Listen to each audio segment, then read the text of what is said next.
across the UK, on DAB+, on YouTube, on your mobile, and on your side. This is Talk.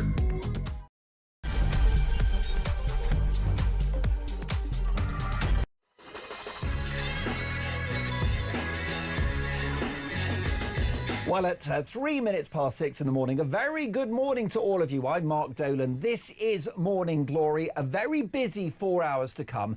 A developing story this morning. Is Rachel from Accounts, the Chancellor Rachel Reeves, about to scrap her planned tax rises and the breaking of a manifesto promise? We've got the inside story. If she's not going to raise taxes, where is the money going to come from? Just as the BBC offer a pathetic and grovelling apology to the leader of the free world in what has become basically a diplomatic incident, a fresh new headache for the corporation as it's revealed a separate show, a different programme, Newsnight, also manipulated a clip of the president. We'll get reaction from a former top BBC insider who I've got to tell you is spitting feathers about this.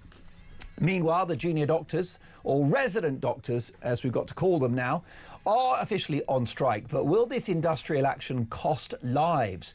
And with a majority of junior doctors against the strike, is the ultra-socialist British Medical Association threatening the future of the NHS? Meanwhile, the great electric vehicle con, with news of plans to tax electric cars. You were told you were going to save money and save the planet. Now it appears that neither is the case. More on that scandal shortly. Plus, some big names on the show today, including Tory grandee Sir John Redwood on the future of his party, and live in the studio at 9 a.m. This is not a drill. Former Brexit negotiator Lord David Frost taking your calls 0344 499 1000. Is Reform UK the future of British conservatism in this country? I'll be asking Lord David Frost, who, let me tell you, as a Conservative, is on 24/7 resignation watch. And if he were to support reform, that would be a major feather in Nigel Farage's cap. I'll be putting that to him live in the studio at 9 o'clock. And my priority for the next 4 hours is to get your opinions on the national television and radio airwaves. As I've said, my phone number is 0344 499 1000. Tommy is on the phones today and he's on top form. So get your calls in now, 0344 499 1000. Text the word talk and your message to 87222. And folks, the monologue is back. At 8 a.m. in Dolan's Dispatch, there's talk of Keir Starmer being replaced. I can understand why. He's the worst PM since records began. But if he's replaced, I would just say one thing. Be careful what you wish for. Prime Minister Angela Rayner, it is a real possibility. That is Dolan's Dispatch at 8 a.m. You won't want to miss it. I've got to say, producer Christian, today's Dolan's Dispatch, it might get me cancelled. Good.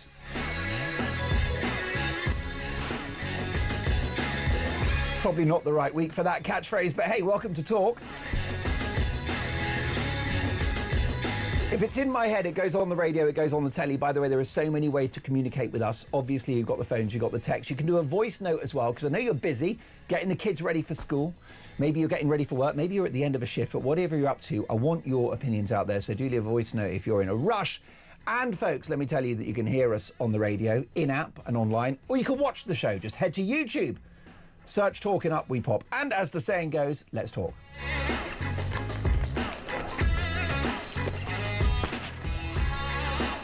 I do like that music, I've got to say. Are you impressed that we've got a live band at 7:06 in the morning? No expense spared. Listen, folks, let me bring you tomorrow's front pages. First of all, we'll start with Britain's best-selling and most honest national newspaper, The Sun. Petey brother arrested over threats. Adam Petey's brother has been arrested over allegations he sent threats to the Olympian during his stag do. It saw swimmer Adam get a police escort at Manchester Airport on Sunday after the trip to Budapest. James Petey was held at his home in Uttoxeter in Staffordshire on Monday and bailed. The family are said to feel pushed aside before Adam's wedding to Holly Ramsey. This is a hot mess. And let me tell you, this story's got everything. It's got a very famous celebrity at the heart of it, which is Gordon Ramsay, whose daughter is marrying Petey. It's got an Olympic hero. It's got fraternal conflict, family disputes. It's also a wedding. So it's a massive, massive story. And now police involvement and threats to the safety of Adam Petey. Quite a drama. We'll get more on that shortly. Speaking of drama, the Times newspaper, 5 days of NHS strikes opposed by most doctors, right? This demonstrates how the ultra-socialist British Medical Association is at odds with the wishes of their own members. Most junior doctors do not support today's strike, a poll has revealed, as Wes Streeting, the Health Secretary, attacked the BMA for going against the wishes of its members. There's an issue here with the branding of the BMA, because when you hear British Medical Association, you think of an organisation that's there to help you with your health. British Medical Association. It's British, so that's patriotic. It's an association, they're all grown-ups and intelligent, and it's medical, so it's about curing cancer and fixing your broken leg. No, the BMA is a highly political organisation, very damaging to the NHS, and damaging, I would argue, to its own staff. Anyhow, we'll get more on that shortly. I'm going to speak to a top doctor who backs the strikes. We'll discuss that at 7 o'clock. Reeves ditches tax raid on professionals. Rachel Reeves is facing mounting pressure to break Labour's manifesto promises and raise income tax after being forced to abandon plans for a multi-billion-pound raid on lawyers, accountants and private doctors. And how about this?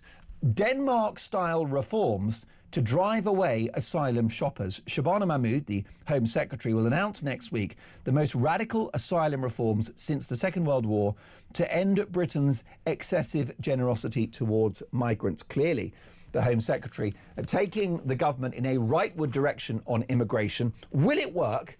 And is it too little too late? 03444991000. Let me know your thoughts on this. Can Labour stop the boats? I won't hold my breath. Daily Telegraph. Put country before ECHR, Mahmood to tell judges, and second Trump clip doctored by the BBC.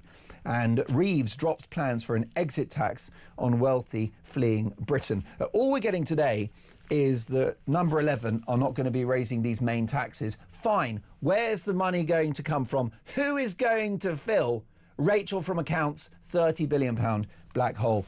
Daily Mail now, fear of being seen as racist contributed to failures that doomed tragic Sarah, an all too familiar story.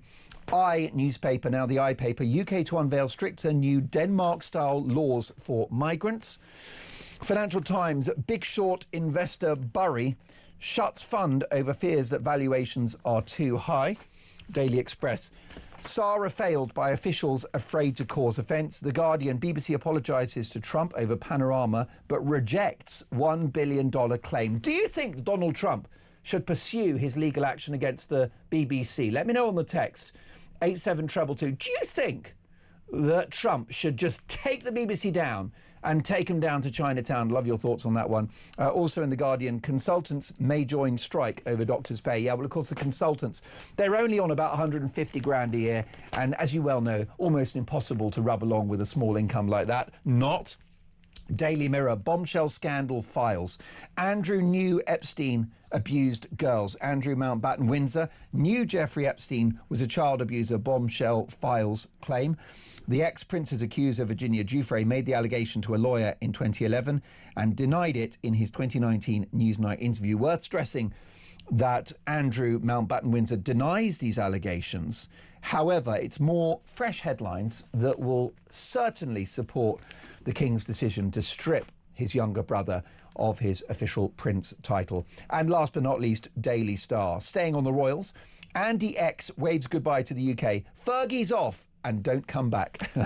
Brilliant stuff. Listen, reacting to the big stories of the day in the studio, a very old friend of mine, broadcaster and political commentator Chloe Dobbs. Good morning, Chloe. Good morning, Mark. Great to see you. First of all, Donald Trump, do you think that he should go all the way with the BBC with his legal action? Should he sue them for $1 billion?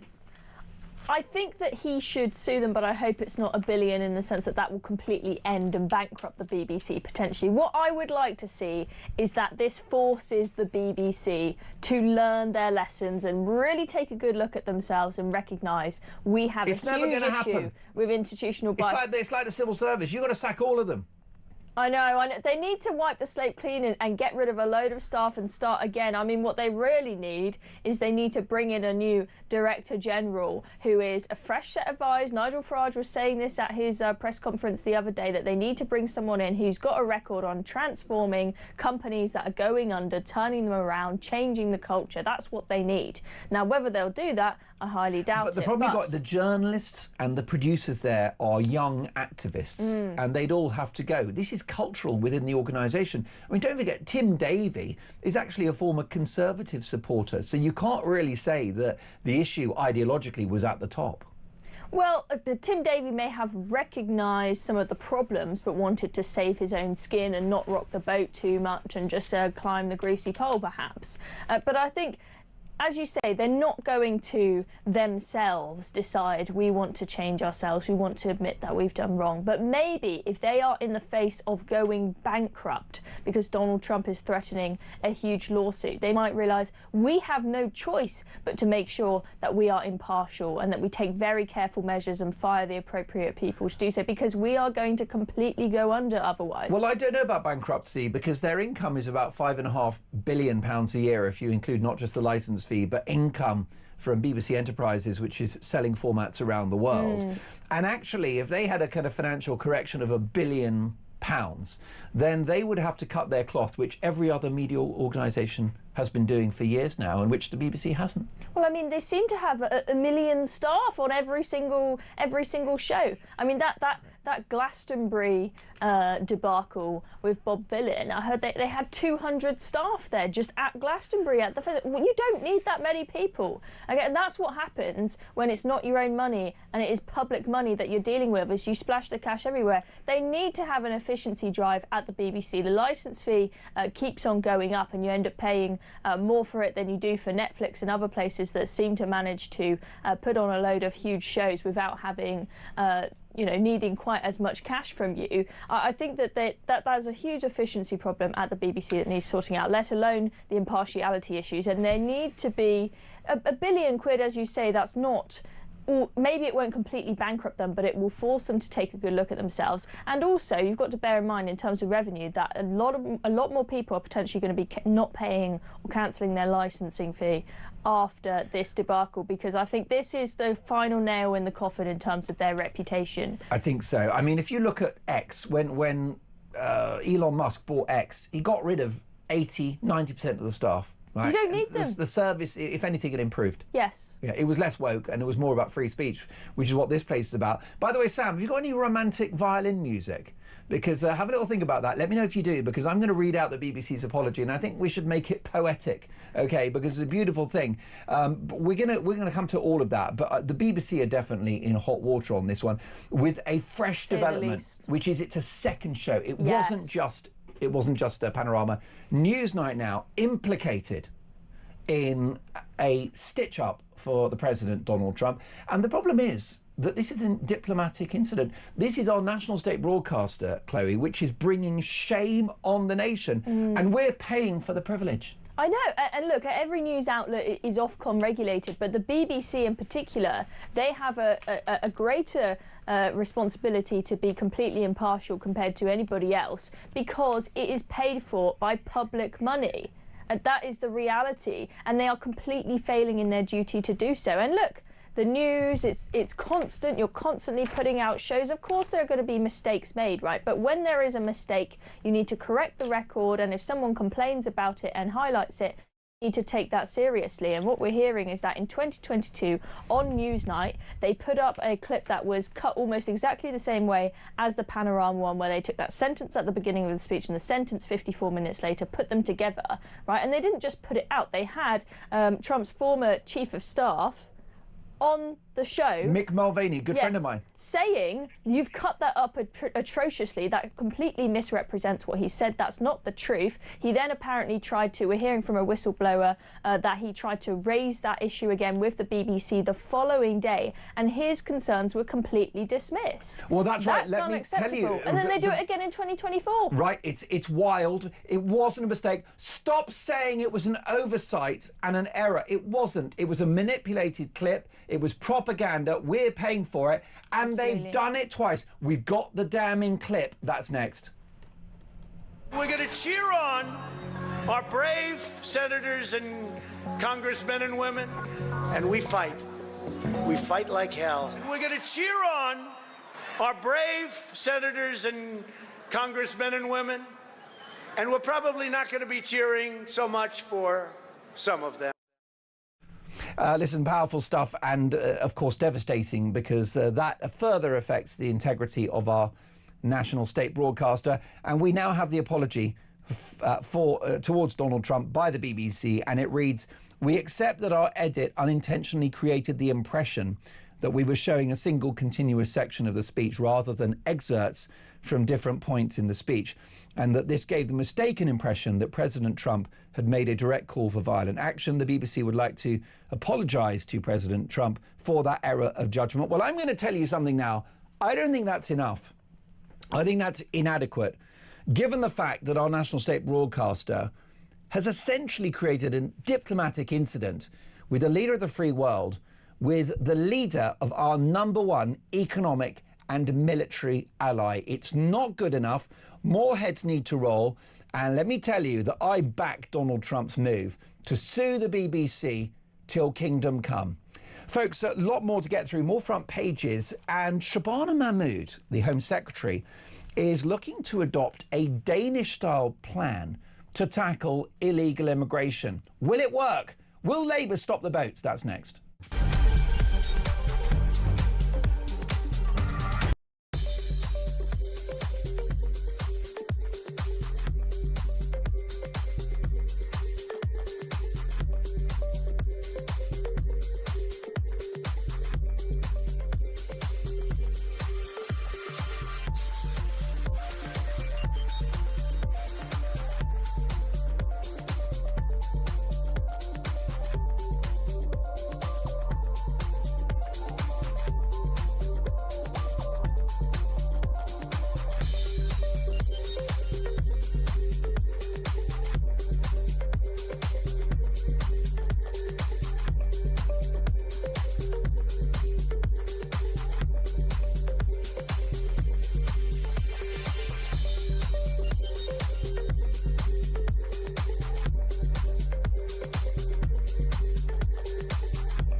Big news coming this December. Our talkTV app is moving to the Talk app.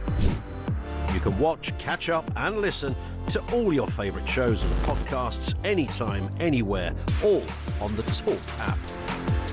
From Monday, 1st of December, the talkTV app will no longer exist, so don't miss out.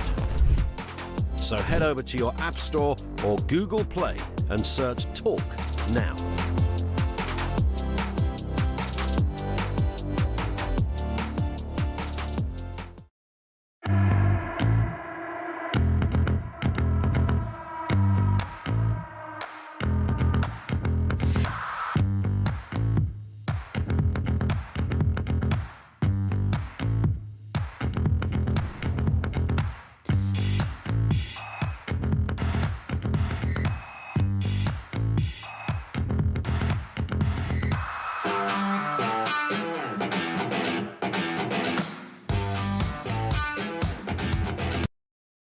across the UK. On DAB+, on YouTube, on your mobile, and on your side. This is Talk. Welcome to Morning Glory. It's Mark Dolan. It's 23 minutes past 6. Lovely to have your company, and a fresh new headache for the BBC with news that a second flagship programme, the Newsnight programme, stand accused of doctoring a clip of Donald Trump speaking to his supporters in 2021 on January the 6th at that rally.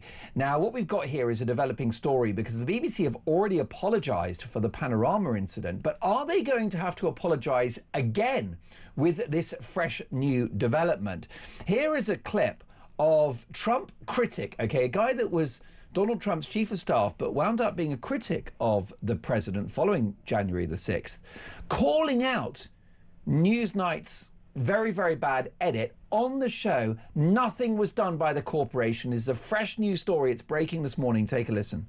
Your video actually spliced together the presentation. He said, we're going to go down and we're going to cheer on our senators and our House members. And then it actually goes on to say, in some of them we might not be able to. And that line about it, we fight and fight like hell, is actually later in the speech. And yet your video makes it look like those two things came together. That's the type of messaging here that so many people in my country find frustrating, is that it's hard to actually get the facts.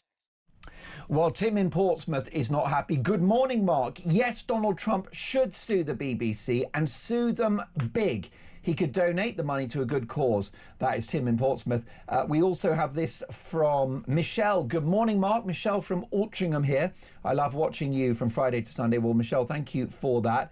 On Donald Trump, I think he's rattling the BBC. I can see him pushing for a full restructuring of the organisation, but I don't think he'll drag out the court process. He's got deeper concerns elsewhere, and you can bet he will bank this moment so that when he wants something from the BBC, he will come knocking. Michelle, thank you for that.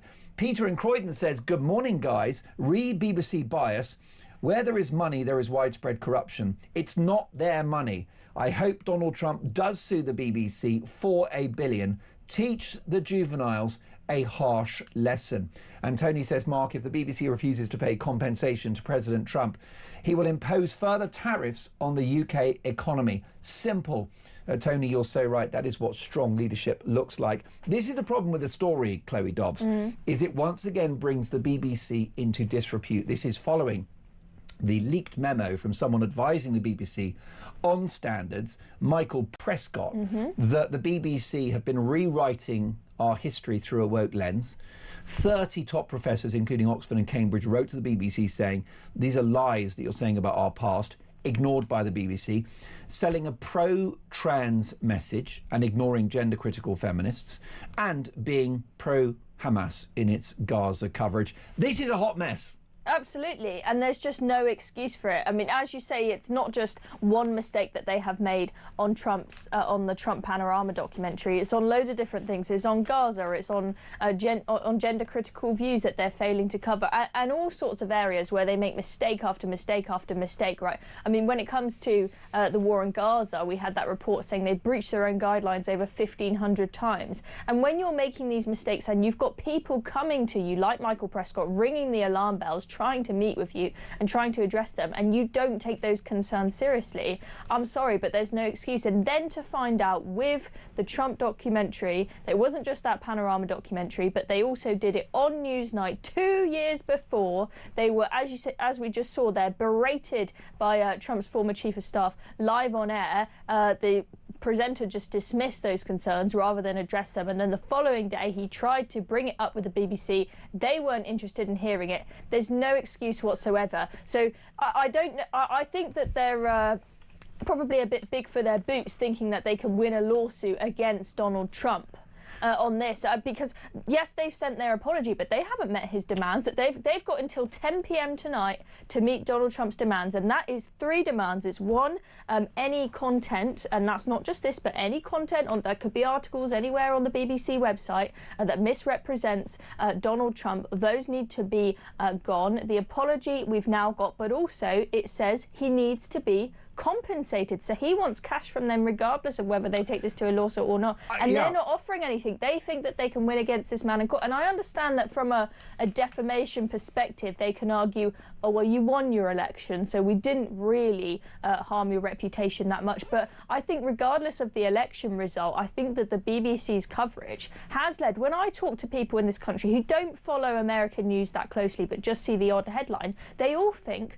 Trump he's a fascist, he's a rapist, he's a racist, all of these things. And I know people who, they're genuinely terrified of Donald Trump because they've read these headlines and seen these short little clips like that edit that make him out to be some sort of monster that he isn't. So I really do think there is a case, maybe not $1 billion, but there's a case to be made. I want him to sue the BBC because I want some accountability. And I will tell you now, at 28 minutes past 6 in the morning, can I tell you that Donald Trump is actually Britain's first president? Can I tell you what I mean by that? And you might have just spat your tea out as I say that. Donald Trump is Britain's first president. Do you know why? Because he's actually showing more leadership on our behalf than our own Prime Minister. My proof of that is he flew to Scotland just a few months ago and he said, you know what, you guys have got to stop illegal immigration and you've got to stop mass migration because otherwise you're not going to have a Britain anymore. Yeah, and net zero madness as well. And free speech. We have been, when we've had this free speech crisis, we have been looking across the pond for help. First it was Elon Musk with X, where he was really pushing the case for free speech in Britain, where we thought, thank you, somebody is speaking up to us whilst our government just doesn't seem to care and is happy to lock us up for Facebook posts. And then Donald Trump as well. We've had the White House telling Britain, I mean, we were told at one point, you're not going to get a trade deal unless you give free speech back to Brits. And then with illegal migration, he has led the example and shown there's no excuse. If you've got the tenacity, you can stop illegal migrants coming in. And they have got a far bigger problem in the US than we have in the UK. They've had millions of people moving through 12 million that southern border. Yes, they have emergency. Donald Trump was able to do quite a lot in various different areas when he came into power quickly because he has emergency powers that we don't have here in the UK Parliament, and they're not in the ECHR. But he showed that if there is a will, there is a way, and he's made Keir Starmer look like a useless idiot consequently. Definitely. He is speaking up on our behalf in the national interest, something that we are most notably not getting from Sir Keir Starmer. So if you're just joining us, this is a developing story. Let me tell you that the BBC's mealy-mouthed apology is now worthless because a second flagship show caught up in an editing scandal around Donald Trump 2 years prior to the Panorama show. Newsnight now stand accused of manipulating a clip with a former Trump advisor on air on Newsnight, calling it out, and the corporation did nothing. So much more to get through. Denmark have effectively and unilaterally ended illegal immigration. Should we do the same? And will it work? That's next.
across the UK.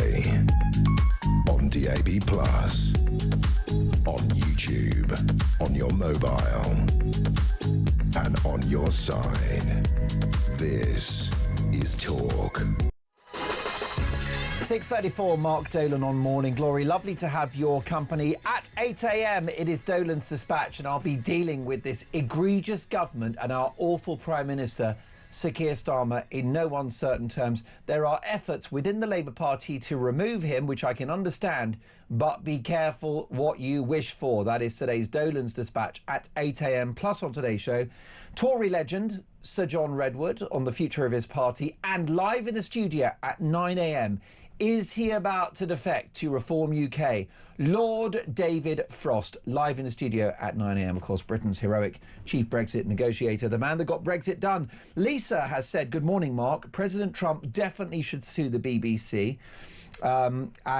He said, donate the money to our military veterans to show up this pitiful government's attitude to our veterans. Lisa in Northern Ireland. Lisa, thank you so much for that. We've got so many viewers and listeners in Northern Ireland. Lovely to have your company. Sean says, good morning, Mark and Chloe. Please don't miss out the BBC's views on the Brexit debate. Sue them, Trump, and curb their spending. Sean in Norfolk there, he's right about that. And let's not forget your area of expertise back in the day. The BBC were the biggest proponents of lockdowns and vaccine tyranny during the pandemic. Yeah, and Tim Davie, he was in that job from 2020. He oversaw the BBC misrepresenting the risks of lockdown to make us all comply. And I think that is absolutely atrocious. They were used as a government mouthpiece to get us to go along with the crazy government policy that was locking us all up in our homes. The BBC have made mistake after mistake after mistake, whether it's lockdown, it's Trump, it's Brexit, it's trans, it's Gaza, everything. They are net zero. They think that the planet's going to explode by next Tuesday. Yeah, and I think a lot of them, they're not necessarily got some kind of horrible intention, and they want to be partial, and they want to be biased. They just, a lot of them, they are naive in that they live in this woke bubble at the BBC where their idea of the centre ground is the centre ground amongst their employees. So they think, yes, of course everybody thinks that net zero is an absolute must-have. It's an echo chamber. Of course everybody thinks that Trump is some evil, terrifying, fascist, racist monster, right?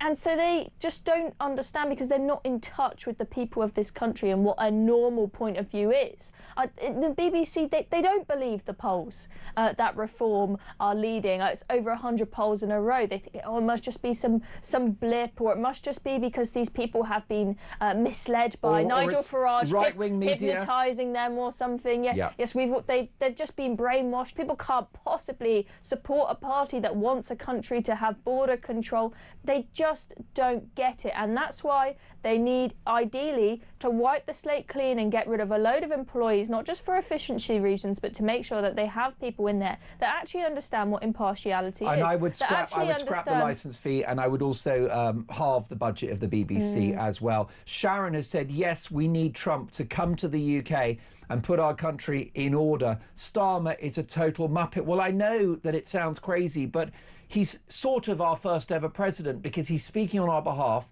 and he says net zero makes no sense with your low emissions. You've got to end mass migration because you're not going to have a Britain anymore. And he also calls out the madness of high taxes, the attack on free speech, and all the rest of it. He is certainly this country's friend. Someone that I think is not this country's friend is the Prime Minister of this country, who I'll be dealing with at 8 a.m. in a Dolan's Dispatch, which, let me tell you, might get me cancelled. Good. Rusty says, good morning, Mark. Shabana Mahmood wants the Denmark system for immigration. Yes, of course it will work. Why? Because the bad weather is rolling in. No one will be coming on the small boats, for God's sake. They really do think we are that stupid. That's Russ. Thank you for that, Russ. Well, let's get to that story, Chloe Dobbs, at 38 minutes past 6 in the morning. The Times newspaper, first of all. Denmark-style reforms to drive away asylum shoppers. Shabana Mahmood, the Home Secretary, will announce next week the most radical reforms since the Second World War to end Britain's excessive generosity towards migrants. On Monday, the Home Secretary will set out reforms to increase deportations and reduce the pull factors to Britain that have made it Europe's destination for asylum shoppers. The reforms will be based on changes in Denmark and other European countries that have made it harder to claim asylum and easier to remove people. Quite significant measures. Do you think it will work? No, probably not. Sounds fantastic, right? If we can copy Denmark, sounds amazing. But with all of these things, I'll believe it when I see it. The government has completely failed to smash the gangs, so to speak, since they came into power. They've acted with no sense of urgency at all. This one in, one out scheme to swap 50 people a week, that's not even very ambitious. 50 people a week, but they can't even do that. I think the latest figure we've got is 92 people have been sent back to France. This policy was announced on the 10th of July and they've done less than 2 weeks worth. We were told it was going to be 50 as a minimum to start off with, and then we're going to ramp it up massively and there will be hundreds and hundreds every week. And the best the Home Office can do is boast about the fact that they managed to get 16 people on one flight. And look, Shabana Mahmood, Denmark is part of the ECHR, as are most other countries in the EU. But what do? They ignore the ECHR when they say stupid things. And Shabana Mahmood says, oh, I'm going to tell judges that they should put the public safety first. But the reality is, we have a human rights lawyer as our Prime Minister. Is Keir Starmer going to be willing to ignore the ECHR like other countries do when his whole career is built on international human rights law? He's not going to do it. We all know that we need to leave the ECHR or at the very least start ignoring it if we are to have any chance of getting a grip on this issue and achieving anything like Denmark has. It's not going to happen under this Prime Minister. You're going to have to wait for a reform government. That's well, let's have a look at what exactly Denmark have done. So these proposed changes by Shabana Mahmood that, let's be honest, the Labour Party will probably refuse to support. What they've done in Denmark, the reforms started in 2016, right? A long time ago, almost a decade ago, that led asylum claims to drop to a 40-year low. Denmark also deports 95% of rejected asylum seekers. Asylum seekers in Denmark are granted only temporary 2-year protection. There are regular reviews that allow deportation if conditions in the person's home country have improved. Also, if they can't demonstrate that they've spoken the language, that they've integrated and that they've worked, they are out. Which is why asylum claims in Denmark have literally dwindled to a few hundred per year.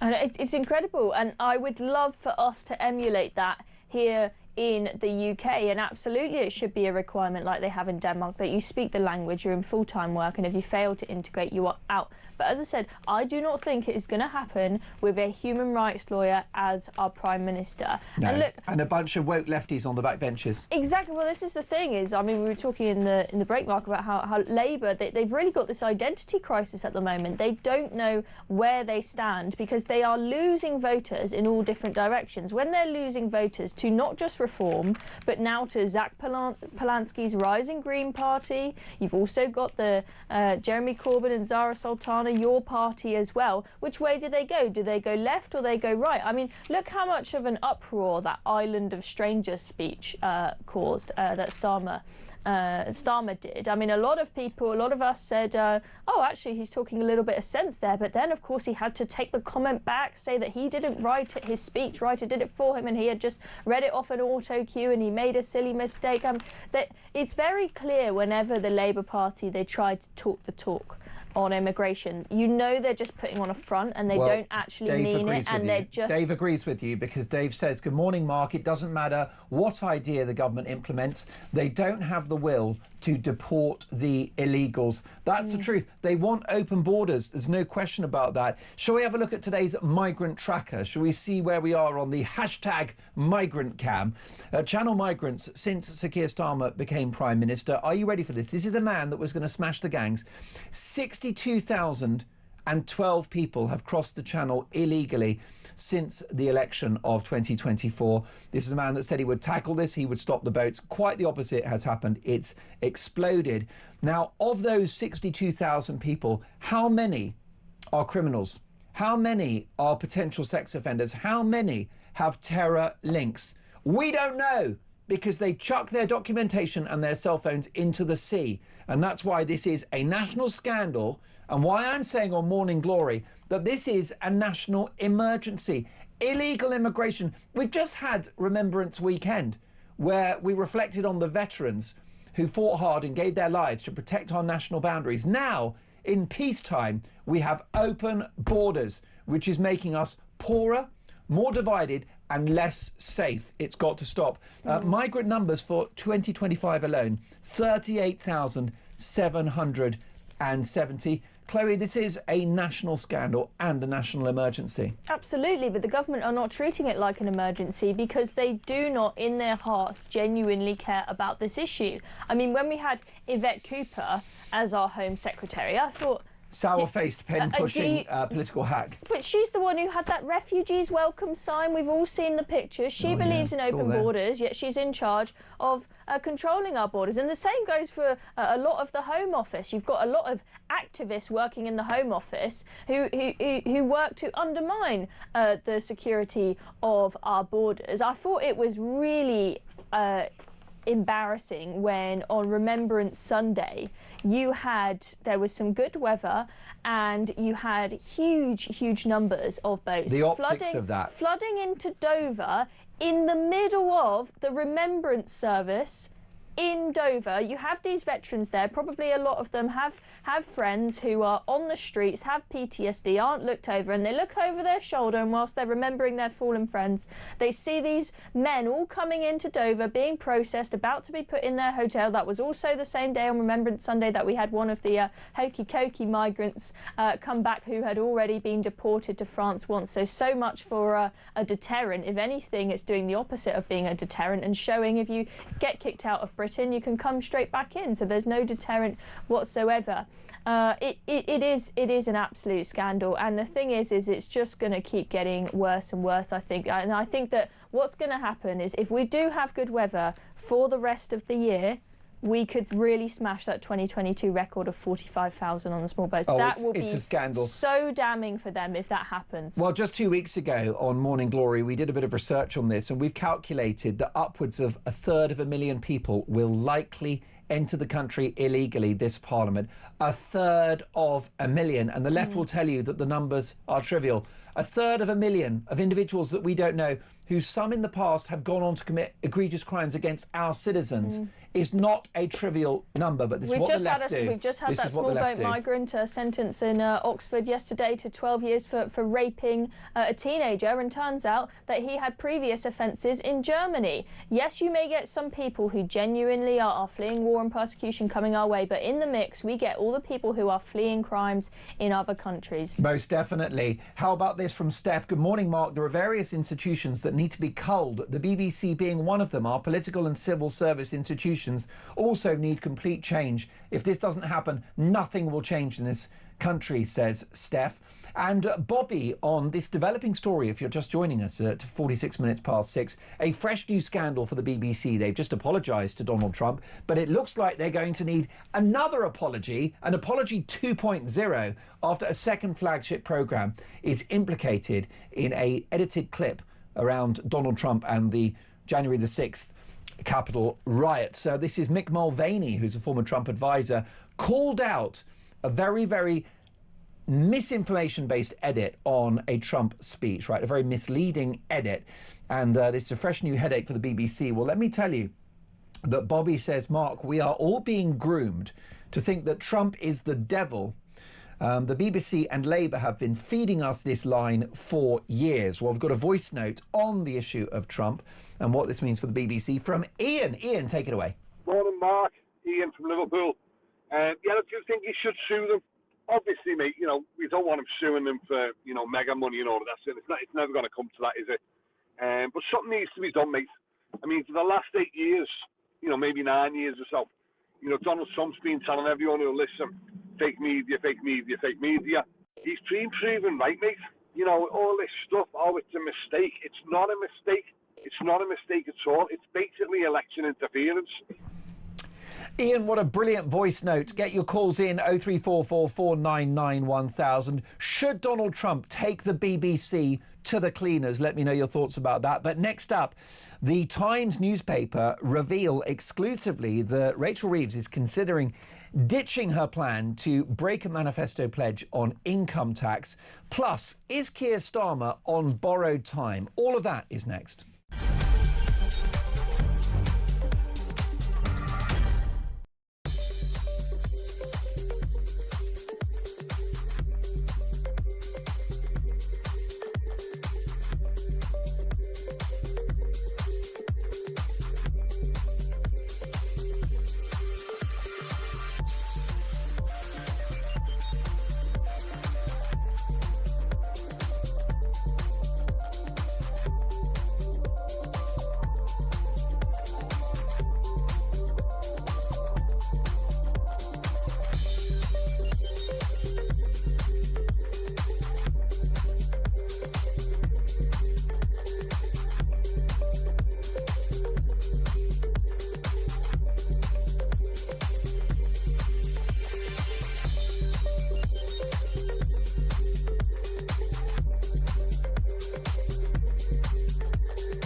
Big news coming this December. Our talkTV app is moving to the Talk app. You can watch, catch up and listen to all your favourite shows and podcasts anytime, anywhere, all on the Talk app. From Monday, 1st of December, the talkTV app will no longer exist, so don't miss out. So head over to your App Store or Google Play and search Talk now.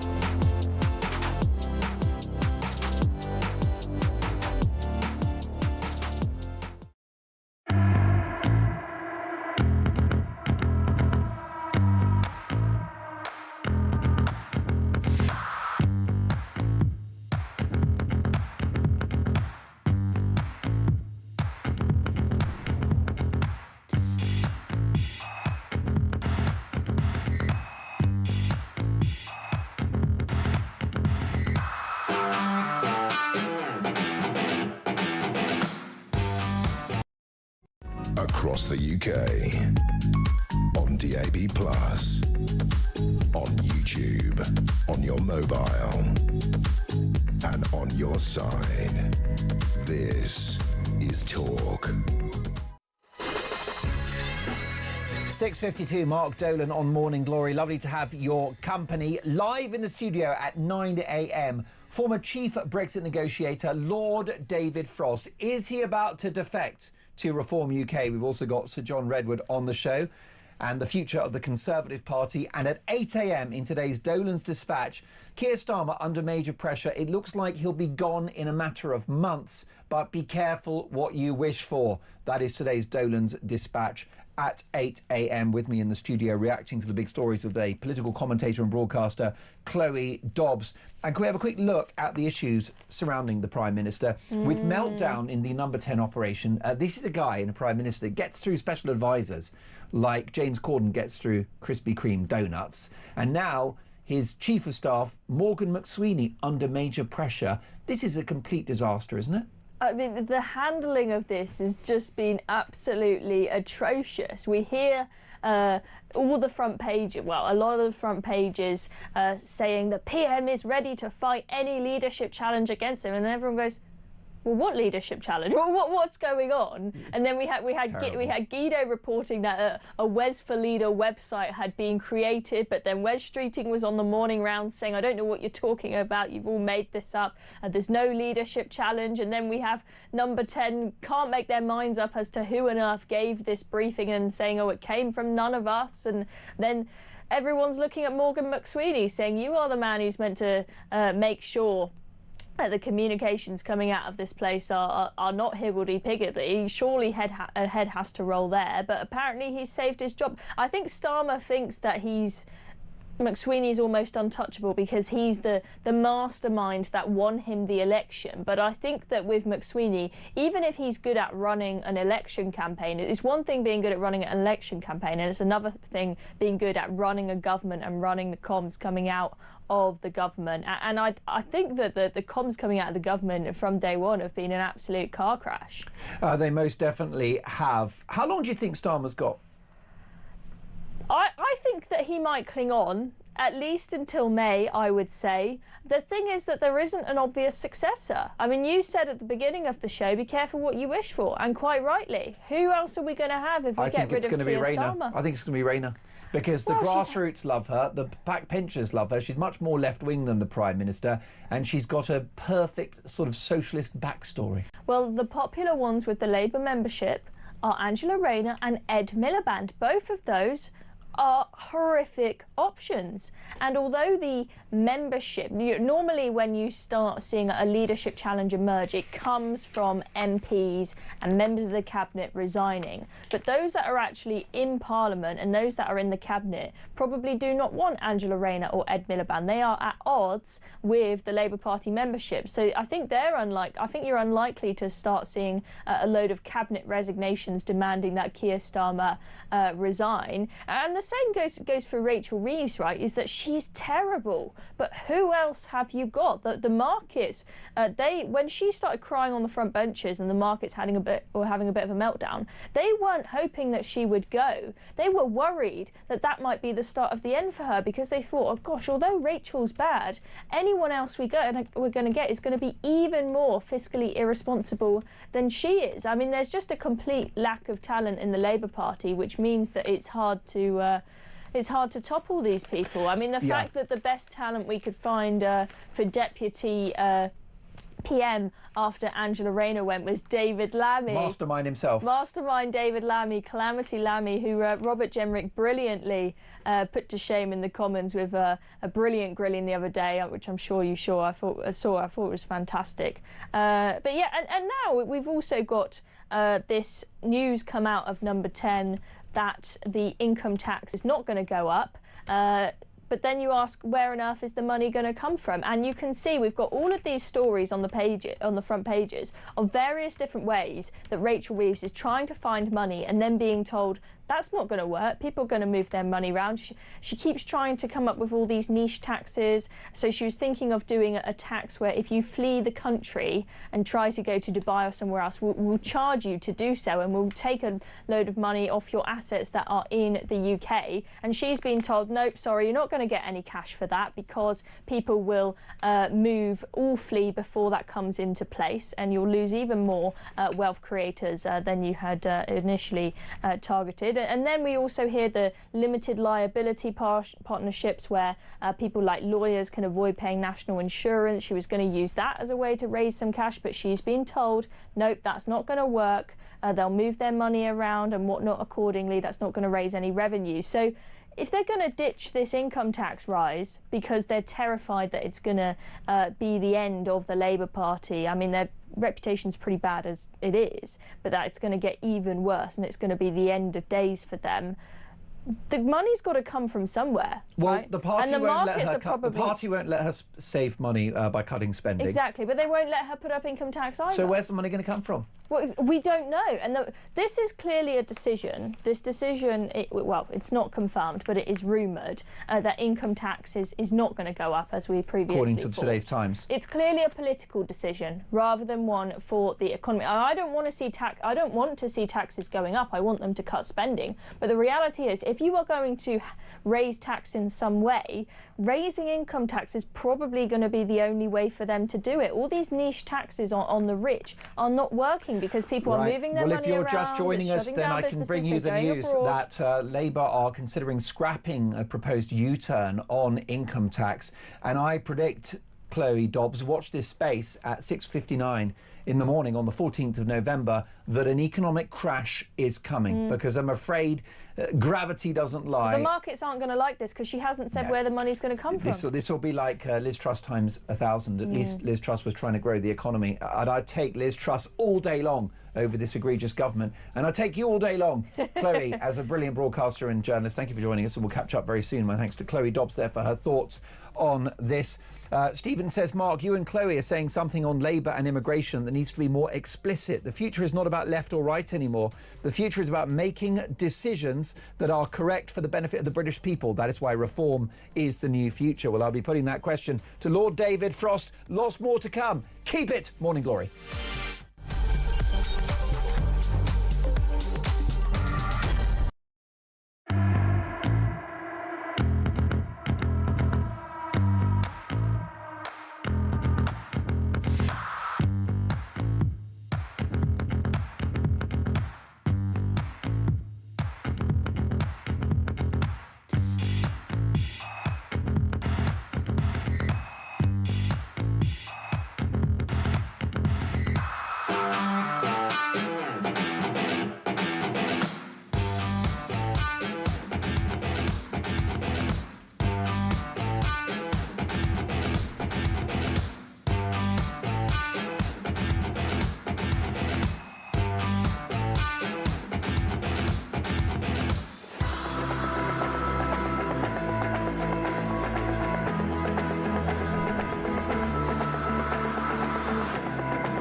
across the UK, on DAB+, on YouTube, on your mobile, and on your side.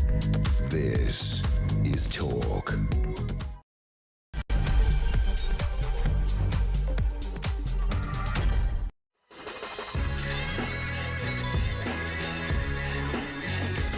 Well, top of the morning to you. It is coming up to 3 minutes past 7. It's Mark Dolan on Morning Glory. And a very, very busy 3 hours to come. A developing story this morning. Is Rachel from Accounts about to U-turn on her planned income tax rises and the breaking of a manifesto promise? We've got the inside story. Do Rachel from Accounts numbers add up? Also, just as the BBC offer a grovelling apology to the leader of the free world, a fresh new headache for the corporation. More in just a moment. You will not believe this. And the junior doctors are on strike. But will this industrial action cost lives? Meanwhile, the great electric vehicle con, with news of plans to tax electric cars just to drive them in our great cities. You were told you were going to save money and save the planet. Now it appears that neither is the case. More on that shortly. Plus, some big names on the show today, including Tory grandee Sir John Redwood on the future of his party, and live in the studio at 9 a.m, the heroic former chief Brexit negotiator, Lord David Frost, live at 9, taking your calls. Is he about to defect to reform? My priority for the next 3 hours is to get your opinions on the national television and radio airwaves. My number is 03444991000. And taking your calls this morning is the brilliant Tommy, who's on top form, I've got to say. And let me tell you, you can also send a text with the word talk in your message to 87222. And if you're busy this morning, getting ready for work, getting the kids their breakfast, then drop us a voice note as well. So much to get through, but breaking this morning, a second crisis for the BBC. They've only just apologised for the original very misleading clip on Panorama. Well, this looks to be systemic within the corporation, because a second doctored clip has emerged from 2 years previously on another flagship show, Newsnight. This corporation is rotten to the core. Take a listen to this latest very misleading clip of the president. We're going to cheer on our brave senators and congressmen and women, and we fight. We fight like hell. We're going to cheer on our brave senators and congressmen and women, and we're probably not going to be cheering so much for some of them. Now, this is a big problem. This is not an isolated incident anymore, and the BBC may have to issue a second apology, like a footnote to the first one. And the problem you've got is our number one ally, the leader of the free world, Donald Trump, is now so angry that he may well pursue his legal action against the BBC, which could cost £1 billion. Do you think that Donald Trump should take the BBC to the cleaners? 03444991000. Mick Mulvaney is someone I know well, a former chief advisor to Donald Trump, his former chief of staff, who became a Trump critic, OK? This guy is not a MAGA cheerleader, and he called out the misleading clip whilst on air on Newsnight. Take a listen. Your video actually spliced together the presentation. He said, we're going to go down and we're going to cheer on our senators and our House members. And then it actually goes on to say, in some of them we might not be able to. And that line about we fight and fight like hell is actually later in the speech, and yet your video makes it look like those two things came together. That's the type of messaging here that so many people in my country find frustrating, is that it's hard to actually get the facts. Now, this incredibly clever man, Mick Mulvaney, who's a gentleman and a very talented political advisor, he's called out this propaganda live on air in real time. And the BBC did nothing. The presenter, Kirsty Walk, basically sort of shoved it under the carpet. No investigation. I would argue that this second clip is even worse than the original Panorama one, because you've got a guest that called it out as it happened. The BBC asleep at the wheel here. Well, so many of you feel very strongly about this. Daniel says President Trump should definitely sue the BBC, and I wish my country, Israel, and representatives of the Jewish community in the UK would do the same, considering the amount of damage the BBC has caused us with all the fake news regarding Gaza. Well, Daniel, that's backed up by the leaked memo by the former BBC standards advisor, Michael Prescott, who said that large sections of the BBC's coverage of the war in Gaza were pro-Hamas. Don't forget, this is an organisation that still won't call Hamas terrorists. Quite shocking. Listen, we'll come to your thoughts and calls on Donald Trump and his action against the BBC shortly. But I need to bring you the rather distressing news that the junior doctors are now on strike. They've been so since 7 a.m. this morning. For reaction, let's speak to NHS GP Dr. Anita Raja. Good morning, Dr. Raja. Good morning. Thank you for having me on your show today. Do you think that this legal action, this strike action will cost lives? It's a very wrong question that you've put to me. I think what you need to ask yourself is, there is an employer that has thousands of doctors employed, is not paying the doctors. These are not crown servants. These are our workforce that work mostly on goodwill, put in hundreds of extra hours a week. They don't work on goodwill. No. They work on a substantial salary, which many people graduating from university could only dream of. Starting salary, £39,000, quickly becoming 50k. That's a lot of money. Why don't you then, do this debate all by yourself? And you need to allow me to speak, sir. This is why you've invited. Well, you've just told me questions I should be asking myself. I think you'll find this is my show, and I decide what the questions are and who they go to. And it's you. Sorry, I'm not going to be part of the show then, if this is how you're going to speak, because you've got to keep it very fair. The question is, if you would have a 30% pay cut over the past 15 years, would you be doing this show? No, you wouldn't. You can't call it a pay cut. It's inflation, which has impacted lots of people, not just junior doctors, taxi drivers, security guards, plenty of my listeners in the private sector who could only dream of these salaries. Do you know that this is the cream of the society? Doctors are highly skilled workers. Well, are they better than taxi drivers and security guards? No disrespect to any of the professions. The cream. Doctors put their license at risk every time they see a patient, because they deal with life, human life, which is far more serious. You cannot expect to pay someone 15 to 18 pounds an hour and expect them to stay in the job when there is a better opportunity abroad. We have 1/3 of our workforce that have become doctors don't have a training post, because there are simply not enough training posts. We need to take a step back. If you think people are not dying at the moment, you are incorrect.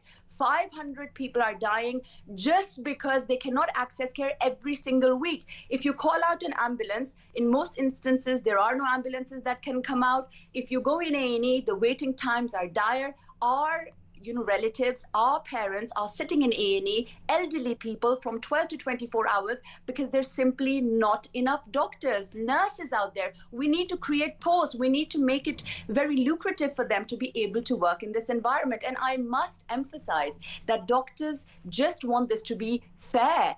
And when it comes to doctors, it's not a 9-to-5 job like anywhere else, where you shut your phone at 5 o'clock and walk out. Sometimes we have medical emergencies, and we're sat in that office for far more than that. And it's exactly like that for many of my viewers and listeners in the private sector, whose income has also been eradicated by inflation. The issue I've got, listen, Dr. Raja, you are a highly respected and very, very popular NHS GP. The work that doctors and nurses do, as well as porters and caterers and everything else, they do an amazing job. My viewers and listeners have no problem with the efforts of junior doctors who work incredibly long hours, and it's absolutely brutal. It was always like that, because being a junior doctor is a tough apprenticeship. But the bottom line, Dr. Raja, is that they've had 29% of a pay rise in 3 years, with salaries that start at £39,000, which is not exactly breadline Britain, moving to 50 to 80,000 within years. And don't forget, it's a job for life. No, I'll tell you something. Now, I do want to correct these statistics, because back in the day, you call it an apprenticeship. I would disagree with that terminology. It's not an apprenticeship, because these junior doctors now pay for their degrees. So every single doctor that comes through the lines is basically someone who spent 80 to 100,000 pounds on their education. Still heavily subsidised, and it's a job for life and a gold-plated pension. No, it's not really. It's a cushy deal. The pension is heavily taxed. I think. Yeah, welcome to Labour. we've got to take a step back and look at this objectively. What we need to understand is that there is a mass exodus of doctors at the moment. If we look at the numbers from 2022 alone, 1,000 doctors immigrated abroad. If we keep on fighting against our workforce that actually looks after our parents, our family members out of pure goodwill, it is one of the very few departments where doctors, where they're actually looking after. Well, if the junior doctors are going to be so greedy, then I'm happy to have a dispensation and get some doctors from Belgium and Spain who are outstanding at what they do and paid proportionally less than junior doctors are in this country. So be it. We can have an allowance of targeted, skilled immigration so that the British Medical Association doesn't hold our country to ransom. They're not holding your country to ransom. They're on strike. This is, I understand that, but what you need to know is on a daily basis, we're already having staff shortages. You need to create training posts. You need to create a better environment for our doctors to stay. They will leave. There's a high demand for them. Doctors are highly skilled workers. If you're going to keep the media, they're the cream, apparently. If the media will keep a negative rhetoric and the government will do the same, the doctors will leave. That's all I'm telling you. And, you say that you are happy to take doctors from abroad and you're happy to be treated by...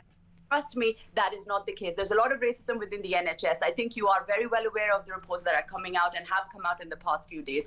So really, the NHS is probably the most diverse organisation in the world. Out of which 50% are junior doctors, so we need to look after them. If these junior doctors don't stay, then we are in hot waters. That's all I'm saying. We've got to value our workforce. We've got to come on the table. Look, they're spending 240 million every time there's a strike. So far, we've had, 13 strikes altogether? Yeah, well, this is all an argument against it. It's costing £250 million. Government needs to prioritise and pump money into the system, not for things that they think are important. And where's that money going to come from, by the way? Dr. Raja, I can tell you that we're in the red. We live beyond our means. We have a deficit, the cost of which, just for service alone, of the interest is £100 billion a year. So which government department will you take this money out of? This is the thing. The government will be able to dish out money. No answer. They are doing that at the moment. If there is an emergency fund that needs to be created, it's being created. We're spending billions on these strikes now, but we're not happy to come on the table and speak to our doctors. But which government department should see its budget cut in order to pay the junior doctors? The exact same budget. Policing? Out money from education? NHS. The thing is, we've got to take an objective view on this. The media needs to be more positive about this. The rhetoric is very hostile from the government. Too right.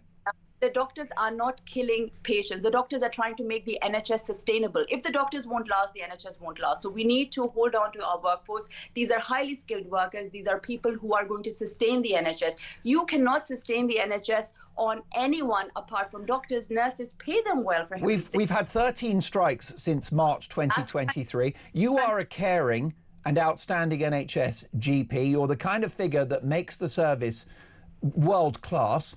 But what's going to happen today is that people will not get their appointments. They won't get their treatment. Some people will be injured. They will suffer injury as a result of lack of treatment. Some will die. Do you think that this is not happening on a daily basis? If you don't think that this is not happening, this is happening on a daily basis. Most definitely. And surely more will die with the NHS downing tools, with junior doctors going on strike. I beg to disagree. What, you don't think more people will die? Basis. The thing is, if you're going to, this is misinformation that is being spread, which Here we go. Ticking a lot of boxes. We've had racism, now we've got misinformation. What's next? The thing is that we have to understand that these guys will leave. Woke bingo, this. So you don't need your junior doctors anymore then. You want them to go. You want the NHS, 50% of the workforce to leave. Is that what you like? What you would like? Yeah, what I would do is I think that you cannot be bullied. When the country is bankrupt, which it is approaching that status right now, there simply isn't the cash. And my viewers and listeners that aren't lucky enough to be in the public sector have seen their wages impacted by inflation. They've also seen recruitment drop. They don't get pay rises. Everyone's struggling at the moment, Dr. Raja. The country is broke. And the big issue now is the impact on patients. Are you telling me that if someone's got cancer and they can't get an appointment today, that's going to be good for their health? I'm not saying that, and please don't put words into my mouth because that is very dangerous. What I'm telling you is that there's going to be a brain drain. There will be no doctors who will be treating cancer in the next 5-10 years if we do not speak to the junior doctors. That's all I'm saying. We need to negotiate with our workforce. An unhappy workforce that is burnt out will not be able to give us quality care. These people are the future of the NHS. These are our youngsters. These are doctors that are going to make the future of the NHS. How can we not invest in them? I simply fail to understand what the difficulty here is. And why, can I ask you why an increase in 29% in 3 years is not enough, given that inflation is just short of 4% at the moment? Well, it's not 29% in 3 years. They're going to give it very slowly over the next couple of years, which is almost 15 years, if I'm not wrong. And it's not enough because we already have a pay cut of 30% from the previous 15 years. So against inflation, the problem our junior doctors now have is, and I will tell you as it is, they cannot get mortgages. Some of the junior doctors have to, and I'm telling you this because this is what has been circulating. This is the news that has been circulating in the medical circles, that there are some doctors who are having to drive Ubers because that brings them more money because there's just no extra shifts in the NHS that they can pick up. How many junior doctors are driving Uber taxis? Loads now. Do you have the figures on that? If you look at what our junior doctors are doing to make ends meet, some of them are trying to bake. Some of them are trying to drive Ubers. They're just not interested. How is anyone struggling on £39,000 a year minimum? £9,000 is not enough if you're living in central London and trying to do a proper job. This job is highly stressful. Our job. How do some of my listeners who make 25, 30 grand a year survive? These are medical professionals. Is it because they're not the cream? These are doctors who are highly skilled workers. They're not comparable to they're comparable to barristers, for instance. What is the starting pay of a barrister? I'm talking about educational levels and comparison of fee according to what you have done your education in. Please tell me, what is the starting pay of a barrister? Well, it's going to be in the region of £40,000 and it will go up, and it's an excellent job, and it's a job which will pay well. But that's the same with the junior doctors who are already on a good whack. Dr. Raja, before you go, and we're so grateful for your time, by the way, it's a very stimulating conversation. Can I ask you, you support these strikes clearly. Why do the majority of junior doctors not support the strikes, according to a poll published in today's Times? That is not a correct poll at all. The BMA would not go ahead. More fake news. No. Disinformation. Most junior dangerous doctors. Talk. Why? I would say you should answer instead of. Are you calling it fake news? The newspaper of record of this country, the Times newspaper, 5 days of NHS strikes opposed by most doctors. There it is in black and white. I'm talking about junior doctors. Yes, well, surely the doctors are an establishment. They're all colleagues. And they object to this because the British Medical Association, Dr. Raja, is a very left-wing political group that are bringing disrepute on the NHS and will have blood on their hands. I don't think that is, again, the right statements. The problem I have with whatever you're saying is that, you're instilling rage, you're infuriating Yeah. My viewers and listeners are furious because they can't see a junior doctor today.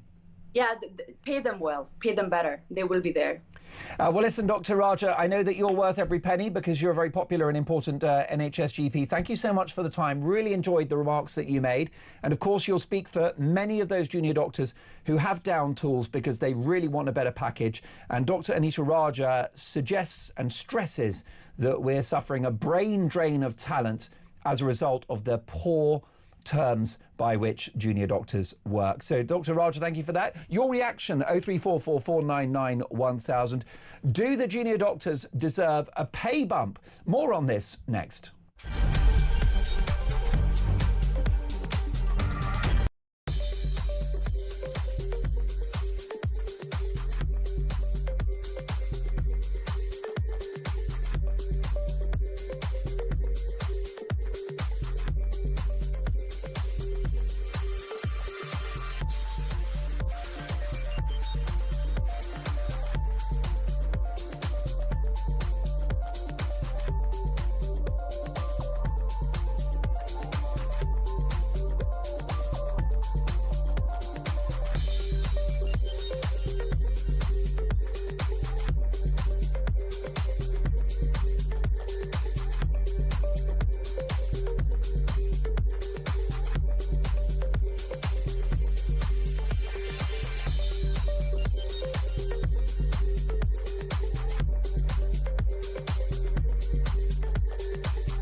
Big news coming this December. Our talkTV app is moving to the Talk app. You can watch, catch up and listen to all your favourite shows and podcasts anytime, anywhere, all on the Talk app. From Monday, 1st of December, the talkTV app will no longer exist, so don't miss out. So head over to your App Store or Google Play and search Talk now.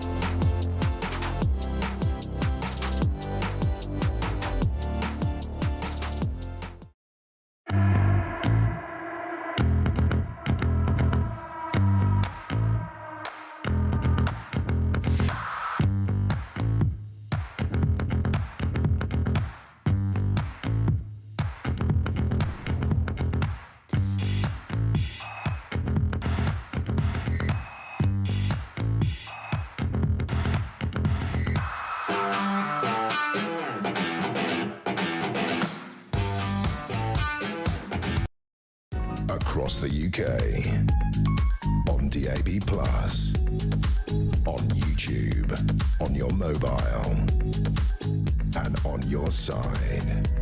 This is Talk. Doctors are full of rubbish, says a viewer of the show. 7:25 Morning Glory, Mark Dolan with you. Great to have your company. Of course, the junior doctors are on strike. An unnamed texter says, overpaid, massive gold-plated pensions that Britain cannot afford, and it is killing the NHS. Put on a pedestal, GPs especially, and there's a bit of a confusing little typo there, but thank you for that message. Mike says, good morning, Mark. I have no idea why doctors are the cream of society. The most important elite believe they must be paid hundreds of thousands of pounds, so much more than anyone else out there. I can read you hundreds of jobs that are important that help keep people safe. And what about this? A developing story this morning. Donald Trump stands... well, he's planning to basically sue the BBC for £1 billion. There is now a second scandal in which a second flagship show, Newsnight, is implicated in a manipulated, misleading clip. So Newsnight and Panorama, a big problem for the BBC. Let's get a voice note on this from Elle. Take a listen. I paid my licence for 30 years without question because I thought what they were telling us was the truth, and then found out with in 2016 with the amount of bias over Brexit, I realised then stopped paying them, explained in a long email. As regards Donald Trump, I hope he sues them. I really hope he sues them. Yes, he has every right to do so, and then I hope they go bust. Oh, powerful stuff. Thank you for that, Elle. Well, that's very much represented on the message board. Good morning, Mark, says Pauline. Absolutely, Trump should sue. The BBC are now tarnished and can't recover from the damage that's been caused by the numerous scandals that have come to light, but I believe they are just the tip of the iceberg.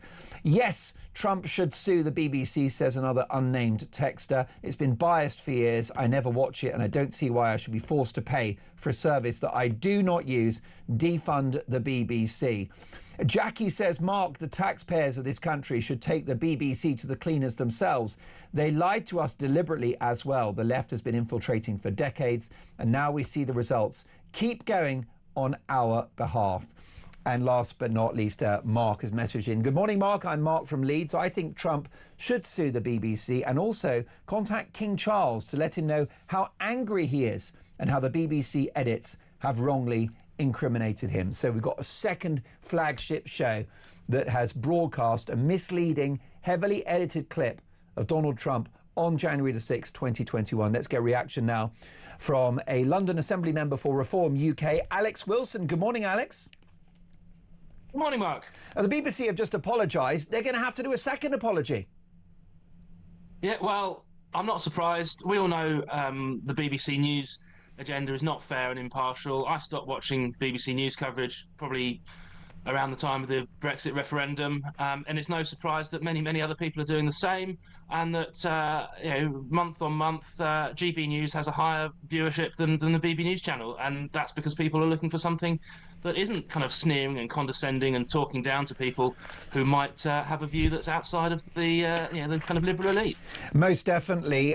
Alex, Rachel Reeves is apparently going to do a U-turn and not increase income tax. If so, where's the money going to come from to fill her £30 billion black hole?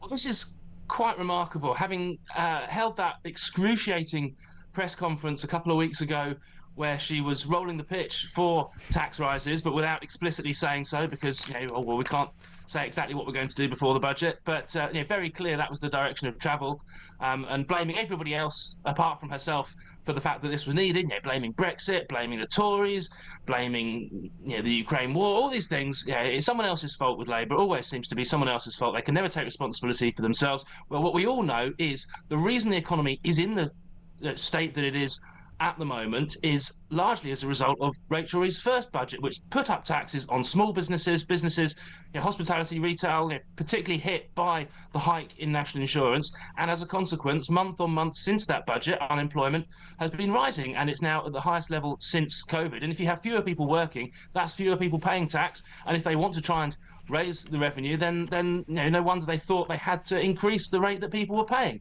But I don't know where the money's going to come from now.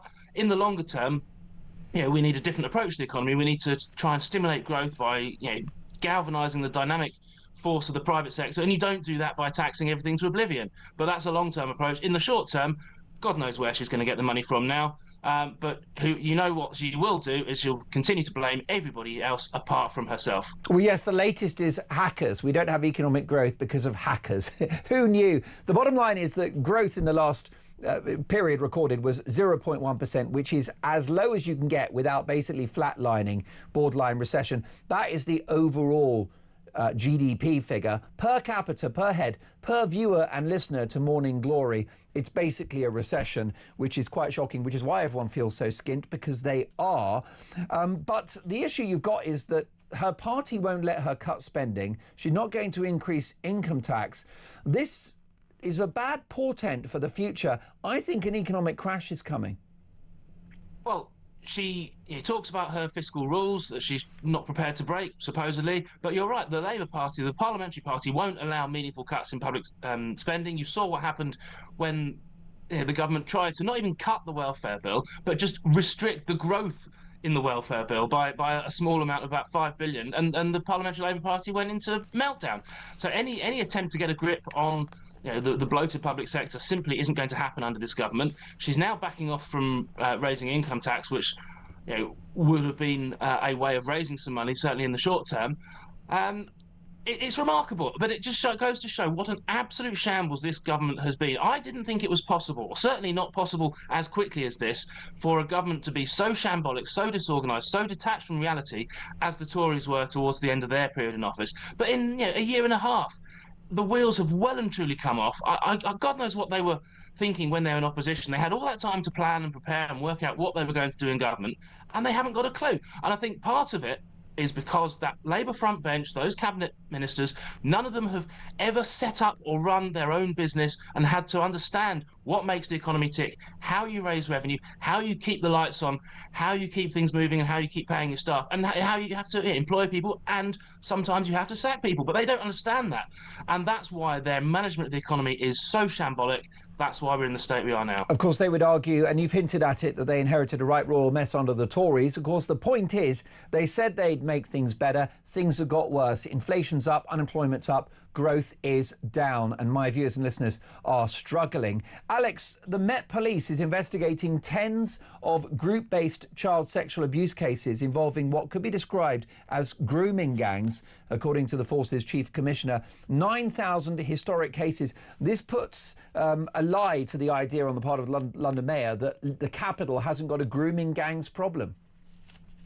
Absolutely. Now, we saw back in January when the Conservative leader, Susan Hall, from the Assembly, challenged Khan, and he was obfuscating, he was pretending to not know what she was asking. What's a grooming gang? What are you asking? Don't understand this. And then trying to suggest that there wasn't a problem in London. Now, looking at the size and scale and makeup of London, it's utterly inconceivable to think that this problem, which has affected so many other towns across the UK, isn't going on in London. We're now getting to see a bit more of a picture about it. We had the meeting with the Assembly yesterday with Met Commissioner Mark Dolan, and all the Assembly members were grilling him there. We had a debate in the afternoon on the motion to try and speed up the national inquiry. I put forward an amendment to look at an alternative approach, the Parliamentary Commission approach that Nigel Farage had suggested a few weeks ago, because basically the National Inquiry is dead in the water. It's got no chairman, no terms of reference. A lot of the victims and survivors panel are resigning. That doesn't seem to be going anywhere. So we need to get this moving. But as I say, it's utterly inconceivable to think that this is not going on in London. It clearly is. Khan was hiding from it. He can't hide from it anymore.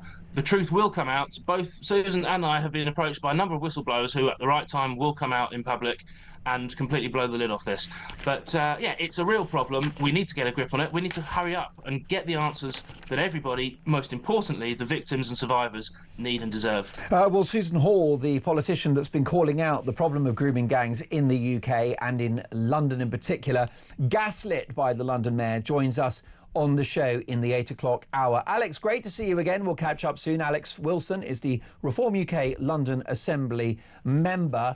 Should Donald Trump, in the light of a second devastating clip, a doctored clip of the president which went out on Newsnight, should Trump take the BBC to the cleaners? This is a voice note from Don. Hi Mark, Don from Glasgow. So they apologised for the first one, and that was a terrible apology. So what are they going to have to do? They're going to have to apologise for the apology and then apologise for the second one. I hope he sues them. Great show, Mark. Brilliant stuff. Thank you very much for that, Don. Well, listen, what is the future for our corporation? Is Trump going to take the BBC to the cleaners with this developing story of a second flagship show that must hang its head in shame for highly politicised anti-Trump propaganda and lies? Next up, we'll get reaction from a top former BBC insider.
Across the UK, on DAB+, on YouTube, on your mobile, and on your side.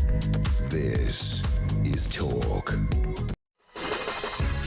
7:38, Mark Dolan on Morning Glory. Great to have your company. Should Donald Trump take the BBC to the cleaners? 0344 499 1000. I'll get to your calls on that shortly. If you're just joining us, a second heavily edited, misleading clip aired on the BBC on a different flagship show. We know about the Panorama misinformation, which led to an apology from the corporation, which was posted just 24 hours ago. Well, they might need a second apology because Newsnight, 2 years previously, broadcasted, again, a misleading, poorly edited clip in regard to the January the 7th demonstrations in the capital. Let's take a listen to BBC's Newsnight programme's edited Trump footage. Take a listen to this. We're going to cheer on our brave senators and congressmen and women, and we fight.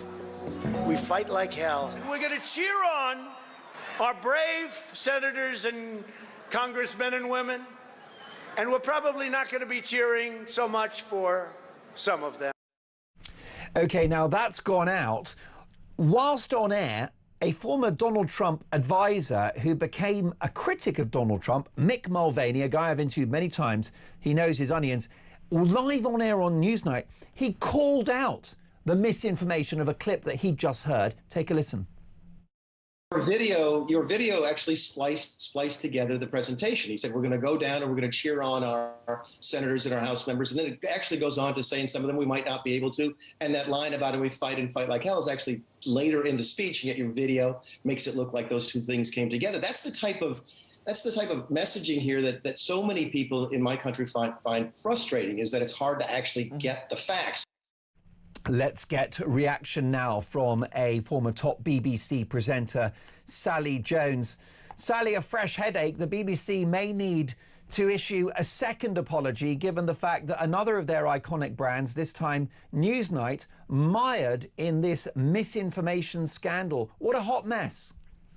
It really is a hot mess. I mean, it couldn't have come at a worse time. I'm just wondering whether the Telegraph has got any more, and they're just sort of bringing it out in dribs and drabs. Although I think that this came out because a whistleblower at the BBC, having seen all the row over Panorama, then remembered virtually, well, a very similar edit of the same clip to give that same falsification of what Trump was actually saying. I think they're going to have to do the mother of all grovelling apologies second time around.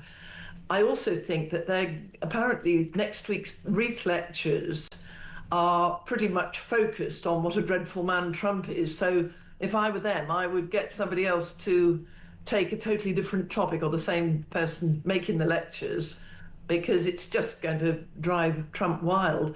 I mean, Trump generally has a great regard for Britain. We've seen how much he loves the royal family, how much he adores being part of that inner circle, being invited to Windsor, invited to to their various great social events. But I think it may be that he doesn't sue, that he takes the magnanimous high line here and says, oh, well, I love the Brits. But I have a horrible feeling that he will at least make some moves in the suing direction, because he's got pretty good form for suing media outlets and even people like universities who are mostly not overburdened with money to be able to pay the, what could be biggish compensation. I don't think for a moment that in any court, Florida or Britain, he'd get anything like $1 billion, because it will be so difficult to prove.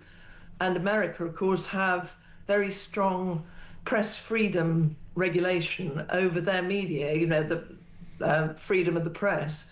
So I think that it will be particularly difficult in Florida. I don't think Trump will really want a long and expensive legal trial that he might not win, however much he would like to give the BBC a bloody nose. But it's not looking great for them, and I do think they need a root and branch reform of their whole editorial policy and standards in news and current affairs. And a second doctored clip is damning, isn't it, from 2 years before the airing of the Panorama documentary, Sally, with a guest on the show who had become a Trump critic, Mick Mulvaney, Donald Trump's former chief advisor, chief of staff, calling out the misleading clip live on air with a minimal reaction from the presenter and no inquiry following that broadcast.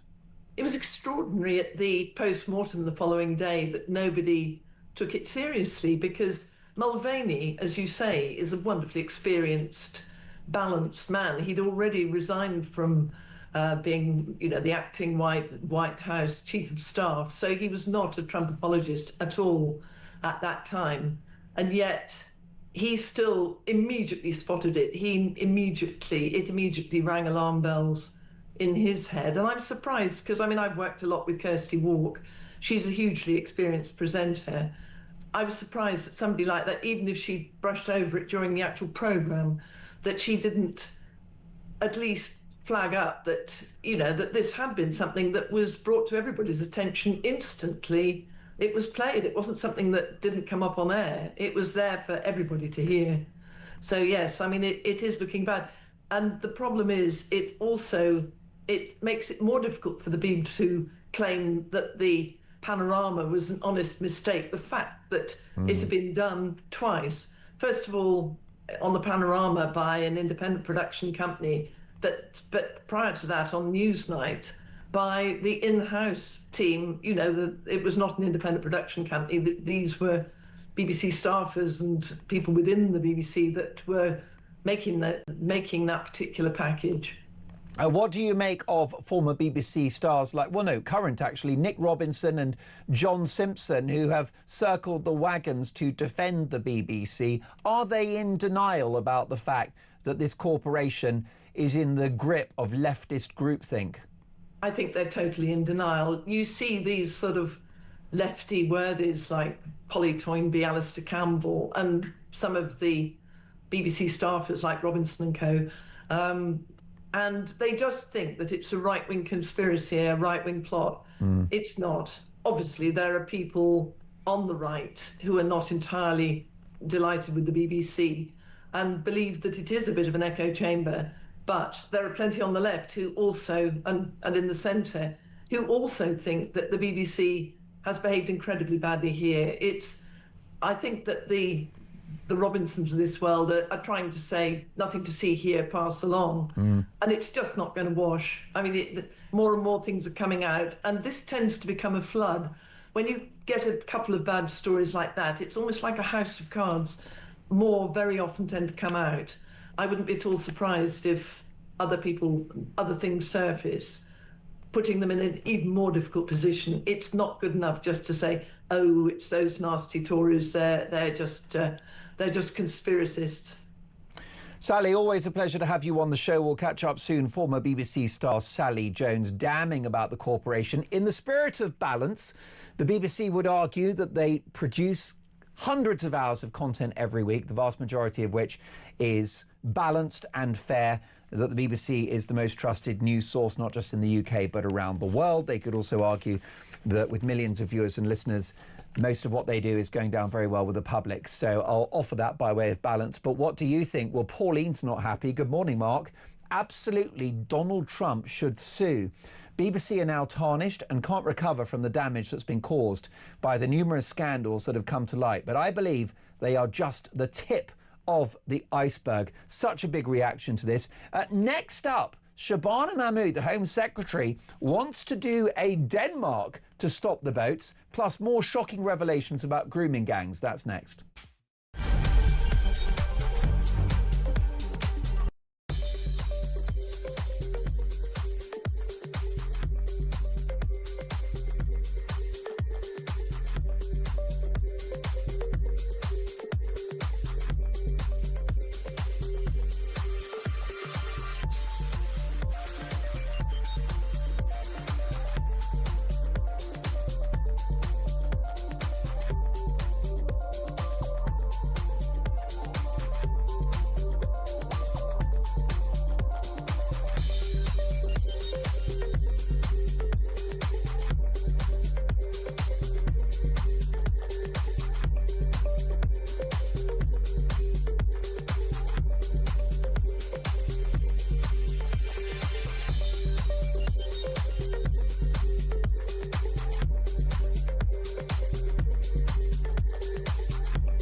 Big news coming this December. Our talkTV app is moving to the Talk app. You can watch, catch up and listen to all your favourite shows and podcasts anytime, anywhere, all on the Talk app. From Monday, 1st of December, the talkTV app will no longer exist, so don't miss out. So head over to your App Store or Google Play and search Talk now.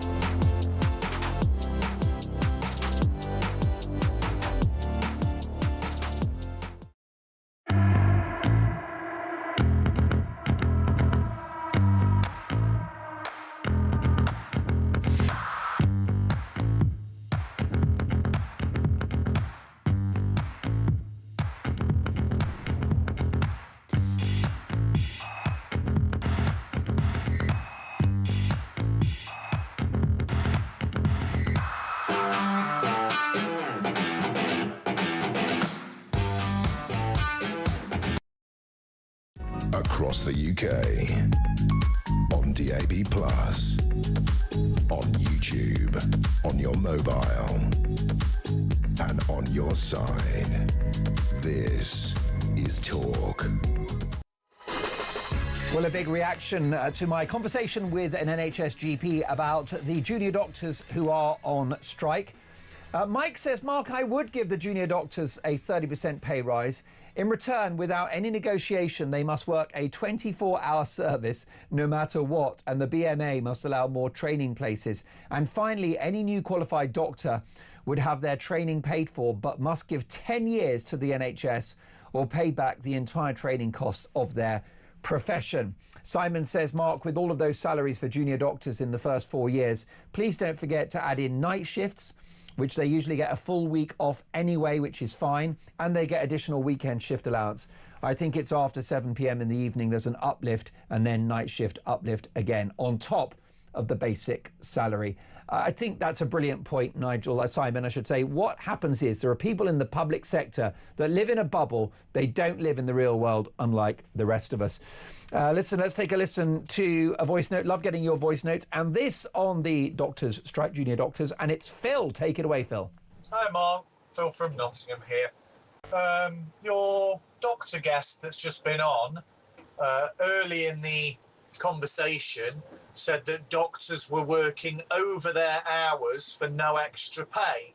And then later in the conversation said a lot of the doctors are working as Uber drivers because there's no extra shifts for them to boost their income. So which one is it then? Is it that they are working long hours outside their contracts, or is it that they are working extra hours for Uber? You can't have both. What a brilliant point. Phil, you're so right to absolutely draw attention to that contradiction. In a similar spirit, Derek in Newhall says, good morning, Mark. Well, what can one say? Doctors are driving Ubers after doing 100 plus hours on the wards? I don't think so. And how is giving into them going to decrease waiting times, increase recruitment or increase productivity? That doctor you spoke to and all of those who do strike should be ashamed of themselves. I, for one, will be giving them my middle finger if I pass them on their picket lines. There you go. Don't mess with Derek. Mess with him at your peril. And Cliff in Berkshire, good morning, Mark. The reason why A&E has long waiting times is because people can't get an appointment with their GP. The GPs adopted restrictive working practices during COVID and rather liked them, so they kept them, thus shutting many patients out. Well, Cliff, you're so right about that. I've got to say, I think our health service completely overreacted during the pandemic with empty wards, which is why we got the waiting lists and why we've got a broken economy. Mike Neville is a retired Scotland Yard Chief Detective Inspector. He joins me on Morning Glory. Good morning, Mike. Yes, good morning to you, Mark. What's this I hear about more bobbies on the beat under the new Home Secretary Shabana Mahmood? Well, let's hope there are more bobbies on the beat because you catch more criminals. But what they really need, these bobbies on the beat, is we need some more experienced officers, and we need senior officers and politicians to support them when they do things like stop and search. And we need them to be directed properly. So we need to stop them policing the tweets, as we always say, and actually police the streets. So their focus is on robbery, burglary, theft, criminal damage, antisocial behaviour, all the things that really impact on us, not pursuing stupid targets. And that's been the trouble in the past. So it would be a good thing, but I really don't believe it. And our officers are often operating with one arm tied behind their back. Yes, that's right, because what we're hearing is, and it's a piece by Shabana Mahmood in The Telegraph today, much needed reform will move officers where they belong back on the beat. Abolishing PCCs means that we can invest in frontline policing to tackle crime hotspots and antisocial behaviour. Can you give us more on this? Yeah, so the police and crime commissioners were invented about 10 years ago by the Tories, and you have this ridiculous situation where you voted somebody in. Well, in America, in some places, you vote in the sheriff, so you vote in the police chief. So if you don't like the police chief because what he's doing, you can vote him out. Yeah. In this country, you sort of voted in somebody who was above the police chief but wasn't the police chief. It was all a bit of a nonsense. But the money she's talking about, I think she's talking about £20 million a year will be saved. It'll provide about 3 officers for each police force. It'll make very, very little difference at all. You know, when you think there's 30,000 officers in the Metropolitan Police, with their savings, they'd probably get, I don't know, a couple of hundred. But then the duties there are covered by a mayor anyway. So it really is fiddling around with the deck chairs on the Titanic. With the officers, there needs to be far more radical change in the police. And I'll tell them how to do it. Firstly, they need to scrap all the diversity targets. Too much time in the police is focused on that rather than stopping crime. And also, as I say, full support for officers who do stop and search. A recognition that the police can't help which racial groups commit crime and allowing them to get on it without constantly calling hard-working and brave police officers racist and all other names when they're simply dealing with what they're confronted with. How much, in terms of safer streets, is investment and resource? How much of it is culture within policing, do you think, Mike? I think it's a lot of culture. You could give it's like the NHS. You could give them £10 billion every day, but they won't spend it on the right things. What we need is a refocus on what the police are around, the prevention and detection of crime. I've said it on here 1,000 times. No victim has ever said to me, I don't like the colour, sex or sexuality of the officer who came to help me. What they say, I got a rubbish service. My house was burgled, the police didn't turn up. You know, I spoke to a guy whose shop window was smashed. You know, 5 hours later, the police turn up. Oh, you shouldn't have fixed it because we got a scenes of crime officer. The guy's got a business to run. He can't have his shop shut for a full day waiting for them. But the police chiefs are absolutely obsessed with diversity. They really are. That's their real focus. And you look at anybody now, go onto a police website and look what it says. It doesn't say we've caught 50 burglars, 6 rapists and 10 robbers yesterday. It'll tell you the ethnic breakdown of stop and search and how many male and female officers they have and what colour they are. And frankly, the public are not interested in it. They're most definitely not. By the way, it turns out London has grooming gangs. It seems that the mayor, who's been gaslighting everyone in the capital, Sadiq Khan, didn't get the memo. Well, it was inevitable, wasn't it, Mark? Because half of UK's crime is in London. That's why it has the biggest police force by 6 times. The Met is 6 times bigger than the Greater Manchester Police. And the reason is because of that crime. If there's crimes in Manchester, there'll be 6 times as much of that in London. And we've seen what's gone on in places like Oldham and Rochdale. If we look across at Yorkshire or places like Telford, if grooming gangs are happening there, then they're going to be happening 6, 7, 8, 10 times more in London. And what you get, though, is this weird group speak. It's not a gang, it's a group and all this sort of thing, trying to sort of smear over and make euphemisms for what it is. But it was just obvious from the time. And the trouble is with this, Mark, is how many young girls have been sexually assaulted, raped, and even worse because politicians and senior police officers have been content to cover this up for their own wicked ends. Have a great day, Mike. Mike Neville is a retired Scotland Yard Detective Chief Inspector. If only we had people of his calibre still policing the streets. He says it's not really exclusively about money, it is culture as well. Well, next up, Prime Minister Ed Miliband, Prime Minister Angela Rayner. Be careful what you wish for. That's Dolan's dispatch.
Across the UK, on DAB+, on YouTube, on your mobile, and on your side. This is Talk.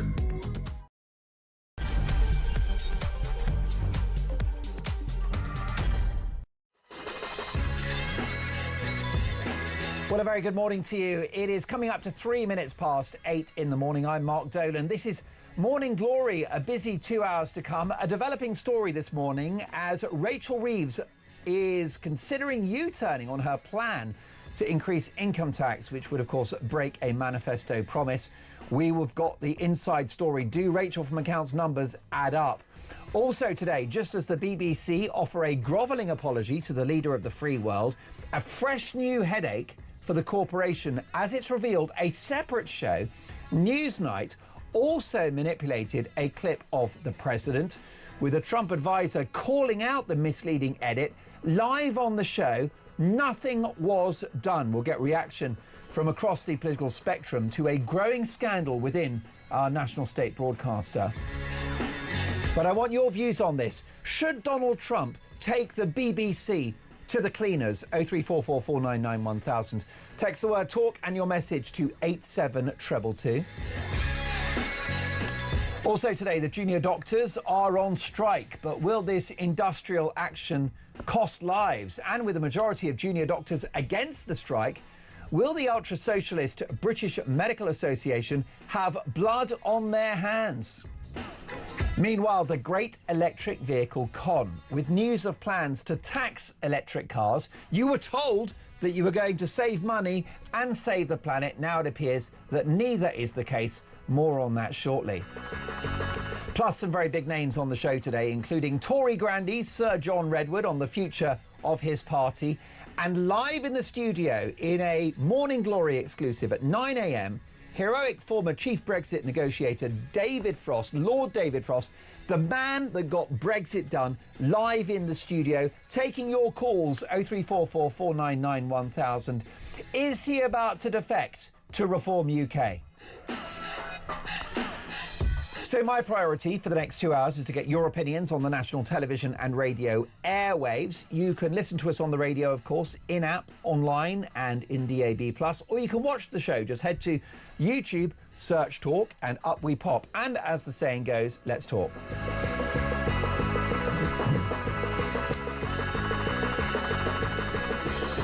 And as always at this time on the show, it is Dolan's Dispatch. There's an old saying, be careful what you wish for. Sir Keir Starmer is the least popular Prime Minister since records began. And given the dire efforts of a number of his predecessors, that is a pretty low bar. He's less popular than Andrew Mountbatten Windsor. Now, following the Freebiegate scandal early in his premiership, when it was revealed that this multi-millionaire former top lawyer was too mean, too stingy, to even buy his own suits and spectacles, and following the Chagos Islands sell-off, multiple cabinet resignations over sleaze, or as I like to call it, corruption, and following an explosion in illegal immigration in spite of a promise to smash the gangs, and following the total destruction of an economy from this supposedly pro-growth government, the public have had enough of Keir Starmer. And here's the kicker, the Labour Party have had enough of him too. But be careful what you wish for. Now, don't get me wrong, Starmer is a man of quite majestic political incompetence, who seems to be on the wrong end of every major decision, labelling critics of unchecked mass migration as far right, scrapping the Rwanda plan, which now some in Labour circles regret having done so, and getting through more advisers at number 10 than James Corden gets through Krispy Kreme donuts. Starmer is that rare creature, a broken clock that isn't even right twice a day. Now, this man was never suited to high office. A human rights lawyer to his core, he doesn't want strict border control. He doesn't understand business alongside most of his cabinet. He has no ideas, no ideology, no philosophy. This is a guy that breaks into a small sweat if you ask him what a woman is, and will take the knee to the latest woke cause. Starmer is a dud, and his party know it, and we know it. But be careful what you wish for. Because if he should go, and let's be clear, he's on borrowed time, he will be replaced by an even more radically left-wing figure. Because the people that will elect the next leader and our next Prime Minister will be the Labour Parliamentary Party and the grassroots membership, the majority of whom are so left-wing they make Che Guevara look like Margaret Thatcher. This is a parliamentary Labour Party, for example, that not long ago blocked the government's efforts to cut disability benefits. And it's the same parliamentary Labour Party and grassroots movement that would happily see exit taxes on millionaires fleeing the country. And whether it's inheritance tax, a mansion levy, or a red tape war on business, whoever seeks to replace Starmer will likely be the most left-wing Labour leader since Michael Foot in the early 80s. And with this new Prime Minister, you'll see ever more porous borders. You'll see higher taxes. You'll see more borrowing, a war on aspiration and wealth, non-existent economic growth, more woke madness in our public institutions, more chest feeders and pregnant people, more labelling anyone concerned about our rapidly changing society that no one voted for as far right. So Starmer is dreadful. He's egregious. He's awful. He is a disaster. He is a car crash in slow motion. But be careful what you wish for, because his replacement will be worse. Just think about this for a moment at 9 minutes past 8 in the morning as you get your breakfast into the kids' stomachs and you get ready for work. We may have to deal in a few months' time with, wait for it, Prime Minister Ed Miliband. I kid you not, he's actually ahead as a potential replacement for Keir Starmer. Prime Minister Ed Miliband, Prime Minister Bridget Phillipson, Prime Minister Angela Rayner. Rayner in particular has the left-wing credentials, the charisma and the backstory to win over the Labour Party faithful. They love her. They love Ange. They love the ginger growler. At which point she could be in charge of this country. At which point it's game over for the UK. In the end, it's quite clear that none of them are fit for purpose, because ultimately we have a governing party that doesn't believe in national identity, doesn't believe in making the best of your talents, doesn't believe in rewarding success, doesn't believe that the country should live within its means, doesn't believe in borders, doesn't believe in common sense. This is a party that thinks our glorious history, in which we gave the world the Industrial Revolution and ended slavery, is somehow shameful. It believes that there are 100 genders, and it's the party which is all in on the national economic suicide of net zero. To change Prime Minister at this stage is to replace the captain of the Titanic. Whatever happens, HMS Britain is going down. 03444991000, your reaction. Would a change of Prime Minister improve the fortunes of this country? Let me know. Send the word talk and your message to 87222. Now let's take a voice note on the resident doctors. The doctors are on strike, the junior doctors that is, in spite of receiving an increase in their pay of 29% over 3 years. This is Adrian who's messaged the show. Take it away, Adrian. Good morning, Mark. Listening to that GP, it sort of drove me a little bit mad, to be honest with you. Now, I'm a boiler engineer, plumber, heating engineer. So these junior doctors are highly skilled. They're the cream of the crop. So in the middle of winter, when a boiler breaks down, you're freezing cold, you may have a burst pipe, water coming through the ceiling. Obviously, you're going to call a junior doctor, aren't you? Because I'm not highly skilled. You're going to call one of them up. What a load of waffle. Also, they want a pay rise because they've had a pay cut over 15 years. So these junior doctors are just coming out of uni. Yeah, they want a pay rise from 15 years ago when they were still running around with snotty noses and scabs on their knees. How does that work? What a brilliant voice note. Adrian, thank you for that. Jay says, yes, the junior doctors do deserve a pay increase. I pay my taxes for services like NHS, education for my country. Stop paying billions for illegal immigrants. Stop giving billions away for the likes of Chagos Islands and wind farms that make no difference. Start looking after the British people properly. That's what we needed. We can't afford it because billions have been wasted. Jeff in Durham, who I think speaks for millions there. And finally on this one, Paul says, good morning, Mark. By all means, give the resident doctors a pay rise, providing they give up their final salary pensions to be replaced by stock market-based pensions like the rest of us.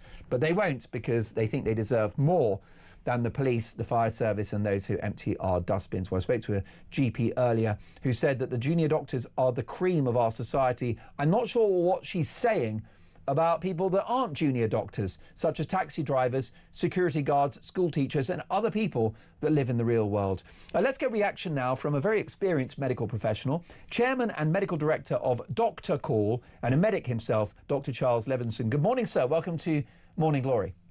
Morning, Mark. Is this strike today justified? Mark, no, this strike is completely tone deaf. And as I think one of your callers alluded to, we're just coming into peak flu season. We've actually got a flu epidemic expected in the next few weeks. And fortunately, this year, companies have taken it upon themselves to vaccinate record numbers of staff privately. We know because we're the largest provider of independent flu vaccinations, and and that should be taking the pressure off the NHS over the next few weeks. But it's completely shot down by the damage done by the strike, which is far, far greater. And do you think patients will be harmed as a result of this industrial action?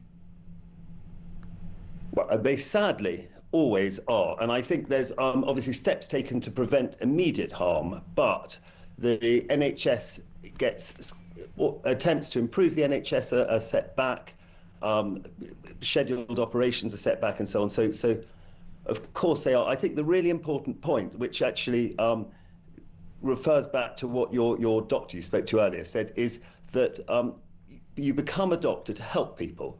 And in exchange, doctors have expected and enjoyed public gratitude and social standing.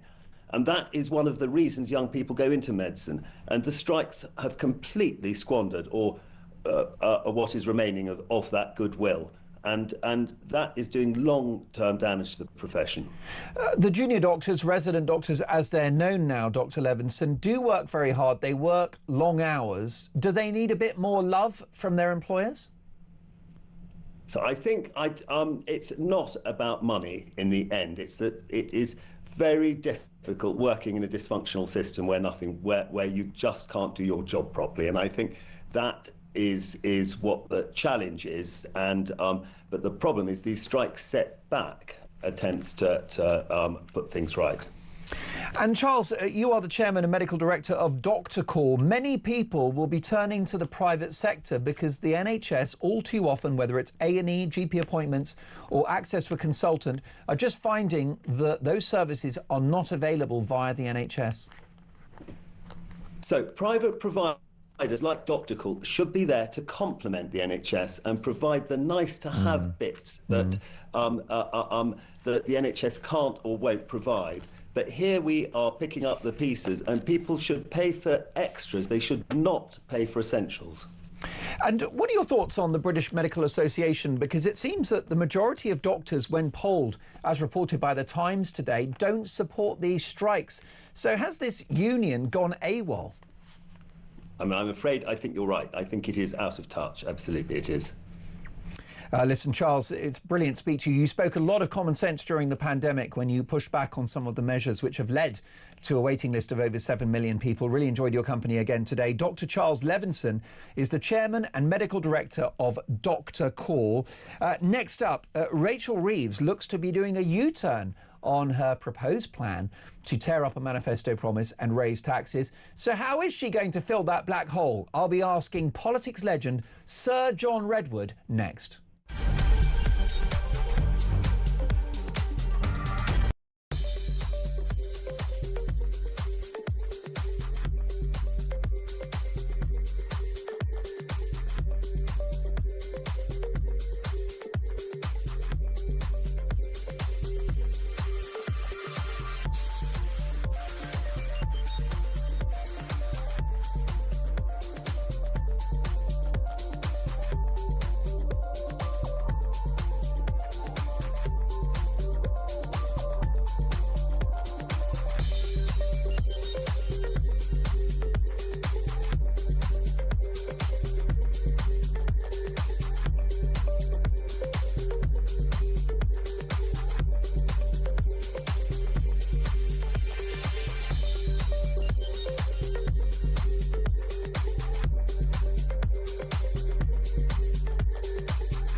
Big news coming this December. Our talkTV app is moving to the Talk app. You can watch, catch up and listen to all your favourite shows and podcasts anytime, anywhere, all on the Talk app. From Monday, 1st of December, the talkTV app will no longer exist, so don't miss out. So head over to your App Store or Google Play and search Talk now.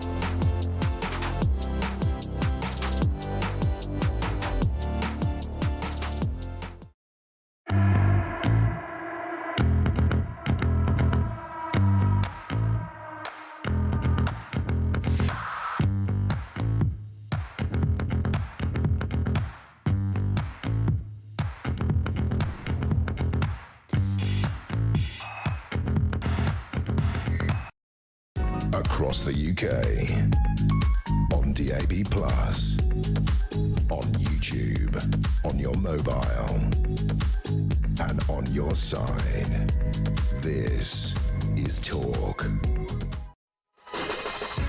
8:20, it is Morning Glory. Mark Dolan with you until 10. Thank you for your company. So much to get through. Don't forget, live in the studio at 9 a.m, the Chief Brexit Negotiator formerly, Lord David Frost.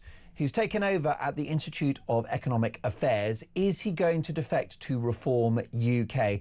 That is Lord David Frost live in the studio at 9 a.m. A big reaction to the doctors' strikes, which have begun today at 7 a.m, the junior doctors. Patrick says, my sister is a doctor, Mark. She works for the NHS on a £100,000 plus salary and still does locum work, earning £3,000 for a 12-hour shift.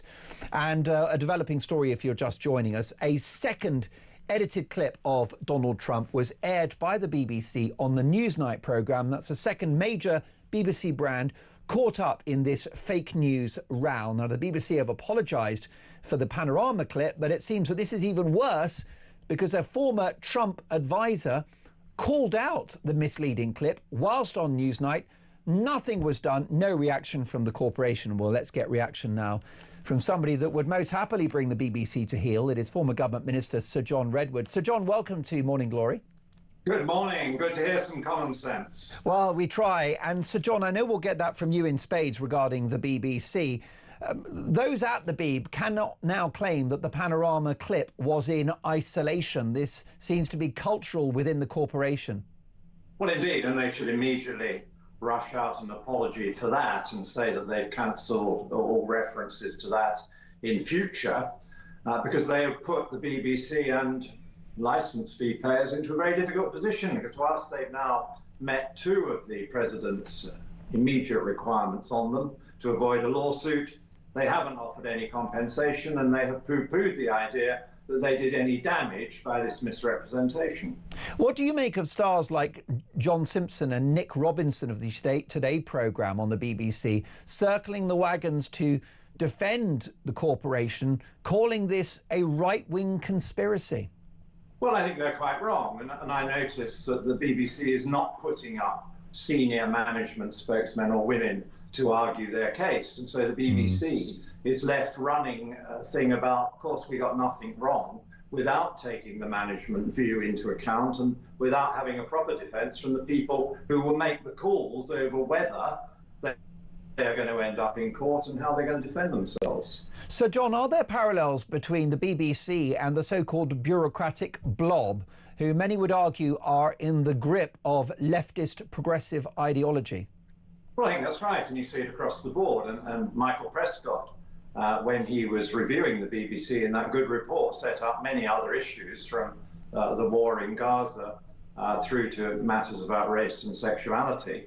But I find in the economic sphere, there's no common sense in the Treasury and Bank of England blob, who are losing us a fortune and pushing us into a combination of recession and above normal inflation. And what about net zero? And we have these deeply damaging net zero policies, which mean that we close down our industry and import things from abroad, putting up world CO2 whilst killing well-paid jobs and losing lots of tax revenue. The blob is sometimes ridiculous, and yet they will not accept criticism. And the BBC wouldn't let somebody on like me to make these points, which your channel very wisely listens to. Well, I had the privilege of interviewing you during the pandemic, Sir John, when you were, of course, a long-standing Conservative MP. You took objection to the COVID measures given the economic impact. Well, here we are. We've suffered enormous damage to the economy, a huge national debt, a deficit as well, over £100 billion a year just to service the debt on our interest. Meanwhile, the Chancellor, Rachel Reeves, as reported by The Times today, is not going to U-turn on a suggestion that she would raise income tax to fill her black hole. What do you think the Chancellor is going to do later this month? Well, I hope she does U-turn on that ridiculous idea. She looked like a hostage that morning that they wheeled her out to make a statement which implied she was going to put up income tax, and she looked terribly miserable about the whole thing. Putting up income tax now would be bad for the economy because there's not enough spending power and investment already. And it would be dire politics for the Labour Party, already languishing in the polls at unusually low levels. And if you break a fundamental promise like that, it's normally the long-term end of the government. But what is she going to do? Well, I think she will do it by stealth. I think she will freeze the tax thresholds for longer so that more and more people on not great incomes will be paying the much higher rate of tax that people have to pay. And there are lots of other little pockets she's thinking of raiding. She doesn't seem to like property owners. She doesn't seem to like savers. She doesn't seem to like entrepreneurs. She doesn't seem to like small businesses. And we see them still considering a whole series of measures which would damage all those people even more, the very people that can get us out of the mess by working harder, investing more and creating more prosperity. Sir John, briefly if you can, given the fact that the Parliamentary Labour Party will not allow the government to cut spending, as we saw earlier this year with an effort to reduce the cost of disability benefits, we're not going to cut, we're not going to raise income tax. As you mentioned, there will be other stealth taxes. Doesn't this spell doom in the markets? Do you think we're heading for potentially a crash in the months ahead? Well, I hope not, and I think they can avoid it, and I think they're more likely to avoid it by the bad measures of extra taxes. And then, of course, we'd be round the doom loop again, because they won't collect all the revenue they want because the economy will be so sluggish. But what they can do is there are spending cuts that could be considerably better designed than the foolish ones they tried to embark on with their own backbenchers. And they could start with the Bank of England. Why is it losing such a fortune of our money? Taxpayers are having to pay for the Bank of England's losses when they're eminently avoidable. If they just did what the European Central Bank does, and they normally like tying themselves to Europe, they could save us billions. Sir John, always a privilege to have you on the show. We'll catch up soon. Sir John Redwood there, shooting from the hip now that he's out of the House of Commons. Not that he was backward in coming forward whilst a serving MP, former government minister. Your reaction to what Sir John has had to say? Are we heading for a crash? 03444 499 1000. I think there's a danger that this November the 26th budget is going to make Liz Truss's mini budget look like the Queen's garden party. By comparison, I'm genuinely worried for the financial viability of this country. But next up, should Donald Trump take the BBC to the cleaners, as it's revealed a second clip on a different flagship show? Newsnight was aired 2 years before the Panorama scandal. Also an important question that I'll be putting to my next guest, which is simply a case of, are we about to get a new Prime Minister? Don't go anywhere. This is Morning Glory.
across the UK, on DAB+, on YouTube, on your mobile, and on your side. This is Talk. Well, a very big reaction to Dolan's dispatch at 8 a.m. today, which you'll be able to catch up on YouTube very shortly. Good morning, Mark, says Paul. You're absolutely spot on with your Dolan's dispatch. This country is already in the toilet and is heading into the sewers. This government is an utter disgrace to democracy, Paul in Stoke. Bill says, Mark, we don't need a new PM. We need a new government ASAP. Well, that was the theme of Dolan's dispatch, is that really you are rearranging deck chairs on the Titanic if you get rid of Keir Starmer. Good morning, Mark, says Julian in Coventry. Totally agree with your Dolan's dispatch monologue. Starmer is the benchmark, which is pretty low. Anybody else will have exactly the same woke, anti-British, indoctrinated views, but most likely on a more extreme level. So it's not Starmer we want out, it's his whole rabble. We'll get to more of your thoughts and reactions to Dolan's dispatch in just a moment. But the resident doctors, the junior doctors, are on strike. They have been so since 7 a.m. this morning. Not the first time that they've had industrial action. Will it cost lives? Let's get reaction from Stuart Andrew MP, who is the Shadow Health Secretary. Good morning, Mr. Andrew. Good morning. Do you think that harm will be done to patients by the strike today? Well, undoubtedly. I mean, there'll be a lot of people who were expecting to have their appointment or some treatment over the coming days that will have been contacted to say that that's had to be cancelled or rearranged. And that is the concern that I have. It is for those patients. The direct impact of these strikes on patients is the number one consideration that I have in my mind today. Most definitely. Do you admire the Health Secretary Wes Streeting's strong stance on this? He won't buckle, he won't be bullied, and he won't allow the country to be bankrupted by these demands. Well, these are strong words, but he made it sound so simple when he was in opposition, didn't he? I mean, we had a difficult situation on our hands with the strikes. He said it's really simple. You just get round the table and it'll all be sorted. They then came into power. They gave these inflation-busting pay rises without any conditions whatsoever and proclaimed, there you go, we've solved the strikes. But we warned at the time that if you don't give the pay rise without conditions, then they'll come back for more. And sadly, that is exactly what has happened. It has come to pass. How do you see this playing out? Well, I mean, the reality is that there are some within the BMA, I'm sorry to say, who have, become quite militant, and that is having a direct... Well, it's a rabidly left-wing union, isn't it? When people hear British Medical Association, it sounds like a really groovy organisation that's about, curing people of cancer and fixing a broken leg. It is a politically active organisation. It's shifted left in recent years, by the looks of it.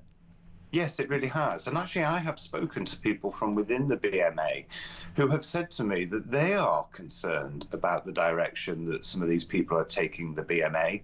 And the Times are reporting this morning, of course, that they've done polling of doctors that showed the majority are not in support of these. Yes. These strikes. So, there's a fundamental problem. So strong words is not enough. We need some backbone to stand up to this. And I'm afraid what the government are doing by introducing the Employment Rights Bill is that they're actually going to give better opportunities for the BMA to cause even more disruption, because they're going to lower the threshold that unions need to cause a strike, and they're going to get rid of the minimum service levels that we introduced to ensure that there were the safe number of nurses and doctors and porters and catering staff in hospitals at times like this. So I'm afraid they've made a really difficult situation even worse in the future when this dreadful bill becomes law. Do you regret that the NHS became so expensive, so bloated on the watch of the Conservatives? Well, I'm trying to take a very considered approach in this role. I have said that I'm going to take time to look at the detail. I think we've got to get away from saying how much we're supporting the NHS by how much money we put in there. Of course, that's important. This has to be about outcomes. How do we get the best outcomes, the best place to work for the staff, the best place outcomes for patients? That's the measure of a truly successful National Health Service, in my view. But isn't it time for talk of cuts in the NHS rather than endless investment, given the fact that outcomes are getting worse as the cost rises? Well, look, I mean, the government have announced some reorganisation. I don't think they're handling that particularly well because they didn't exactly explain where the money was going to come from to do those reorganisation. But where they do reform and where they do reorganisation that's going to work, is going to improve productivity, is going to improve outcomes for patients, then we will back them. But we haven't seen enough of it yet, and that's what we're waiting to see comes further down the track. And, Mr. Andrew, a fresh scandal befalls the BBC. It appears that the rather misleading clip on Panorama was not in isolation. We've got a developing story courtesy of an exclusive in the Times newspaper that a second flagship programme, this time Newsnight, 2 years previously to the Panorama broadcast, also had a very edited, misleading clip of Donald Trump, which played out. And a former Trump advisor and chief of staff, Mick Mulvaney, called out the misleading clip on Newsnight. Nothing was done by the corporation. The BBC have already apologised to the president. It seems like they're going to have to apologise again. Absolutely. I mean, look, you know, I was the Shadow Culture Secretary, and I said at the time of the horrible stuff that happened at Glastonbury that, you know, as someone who's been an advocate of the BBC, they're making that really hard for people like myself by some of the actions that we've seen. So to have done this editorial hashing once was bad enough, but now that it's happened twice shows that we need some fundamental changes at the BBC. 2 senior resignations is not enough. There has to be more control over some of its elements and how it's producing news. Briefly, Mr. Andrew, an absolute icon of the Conservative movement is Lord David Frost, the chief Brexit negotiator. I'm sure you admire the man. He got Brexit done in partnership with Boris Johnson. He's live in the studio on Morning Glory in 20 minutes' time at 9 a.m. I'll be asking him why Reform UK are ahead in the polls. Why do you think they are? Well, look, I'm long and old enough that I have seen political parties rise in the polls, and then when the election comes, the result is very different. I'm not suggesting for one moment that there isn't a serious issue for us as a party, but that is why I'm full square behind Kemi, because she recognises that, and she is bringing forward a whole suite of policies that have been carefully considered. Her conference speech was probably one of the best leaders' speeches I have heard in my political career, because she talked about hope, she talked about aspiration, she talked about how cutting taxes will be a feature of our government, and how we will have that golden fiscal rule of making sure that every pound that's saved, half of it goes to getting the deficit down and dealing with debt. The rest will be on tax cuts and investment on what will make the economy grow. I think when it comes to the election and people are considering the detailed policies, not just listening to a one-man band, I think we will start to see a shift. Stuart Andrew, lovely to meet you for the first time. First of many encounters, I hope. Stuart Andrew MP is the Shadow Health Secretary. Don't forget, in 20 minutes' time, Lord David Frost in a Morning Glory exclusive live in the studio. Put your questions to David right now. Text the word talk in your message to 87222. Is he about to defect to Reform UK? That's what I'll be asking him. On the resident doctors strike, this is a voice note from Bridget. Bridget in France here, first-time caller to yourself. Just regarding that interview with that doctor earlier, I found she was an extremely arrogant person, referring to themselves, i.e. doctors, as cream. Well, I'm sure they're used to cream and having their cream and eating it. Well, they're not going to be doing that for the next 5 days, I guess. What I really want to know, though, Mark, is why do they keep harping back 15 or 20 years to their pay structures and pay grades, etc. I mean, most of these greedy young doctors were probably in primary school, and certainly from my point of view, I've never met a poor doctor yet. Anyway, have a good day, Mark. Bye for now. Brilliant message from Bridget. Thank you for that. Well, listen, so much more to get through. If you're just joining us, a massive headache for the BBC. A second flagship programme, which is the Newsnight programme, broadcast a doctored clip of Donald Trump at that rally on January the 6th, 2021. And the problem you've got is it's clearly not an individual oversight. This is systemic. It is cultural. Should Donald Trump take the BBC to the cleaners? Let me know your thoughts. 0344 499 1000. In fact, executive producer Christian, I think we can squeeze a call in if we can. A very, very busy show. David Frost at 9. Next up, we'll be joined by the brave politician who called out the grooming gangs in the capital. Apparently, the mayor didn't get the memo. That's next.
Big news coming this December. Our talkTV app is moving to the Talk app. You can watch, catch up and listen to all your favourite shows and podcasts anytime, anywhere, all on the Talk app.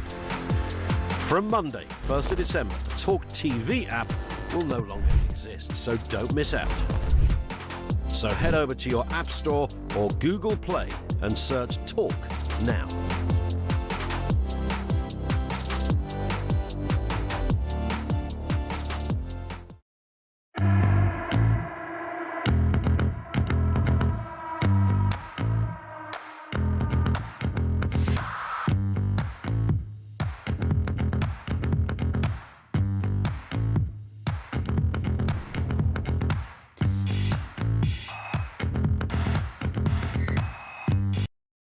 Across the UK, on DAB+, on YouTube, on your mobile, and on your side.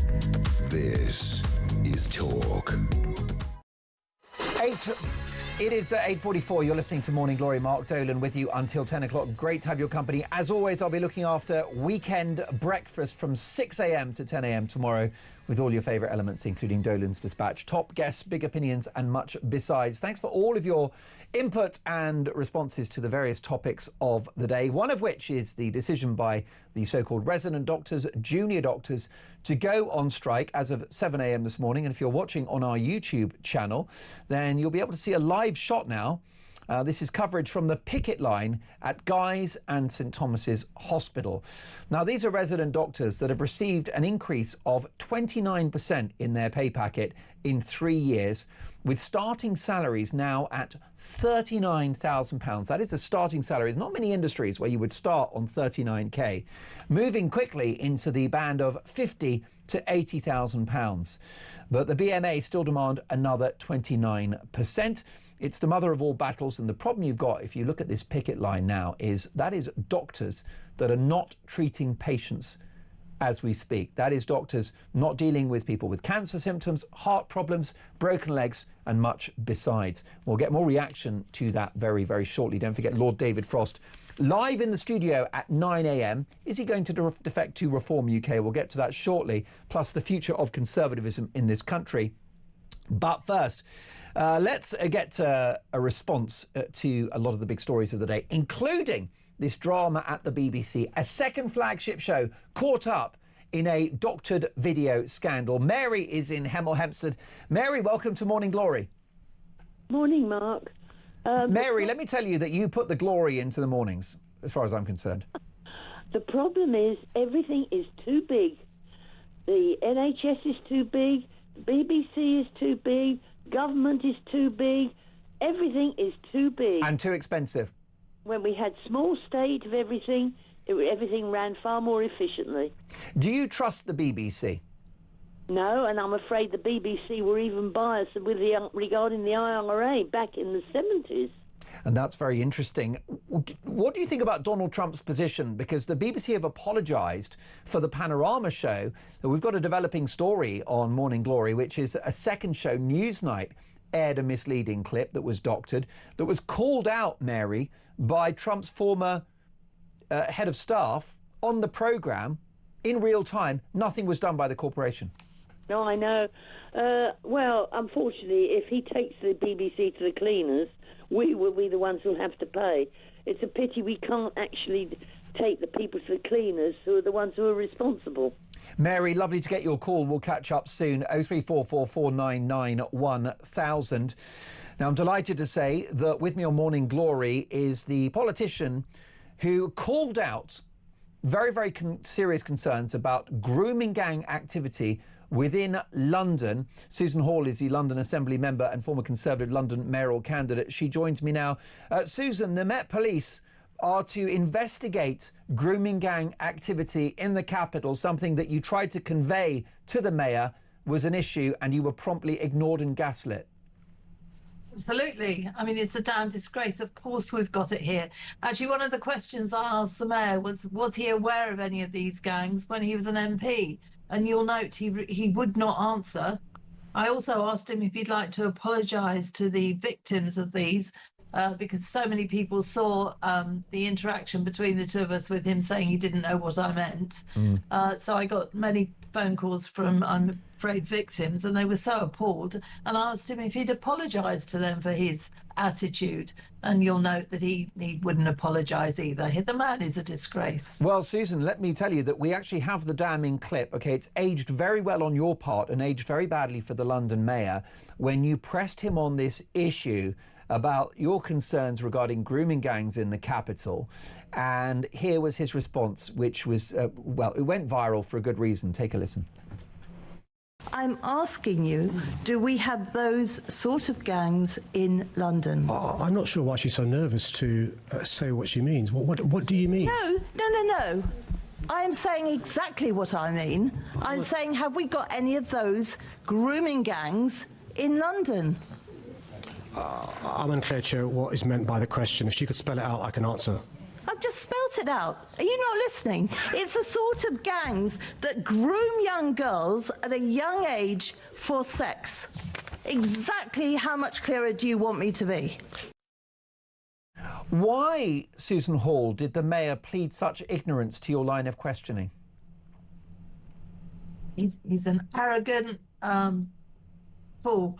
I mean, I think he was trying to get me to say Pakistani gangs. Well, I wasn't going to do that because I was unaware if there were any of these particular gangs. And they're not confined just to the Pakistani groups. There are other gangs. And in London, the gangs are very varied.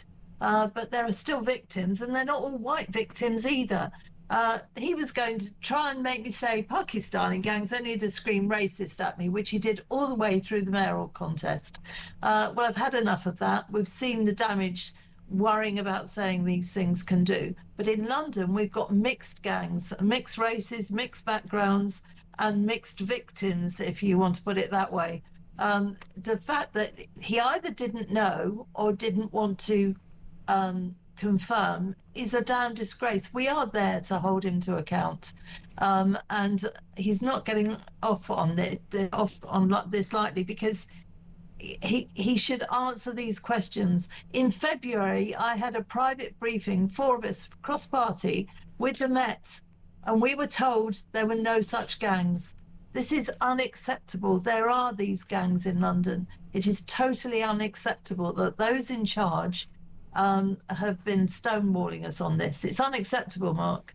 Most definitely. And of course, you're right that there will be the most appalling evil grooming gangs that are white nationals participating in these horrific crimes. But the ethnicity in other parts of the country has been a factor, and the fear of being called racist has allowed these monsters to get away with their crimes.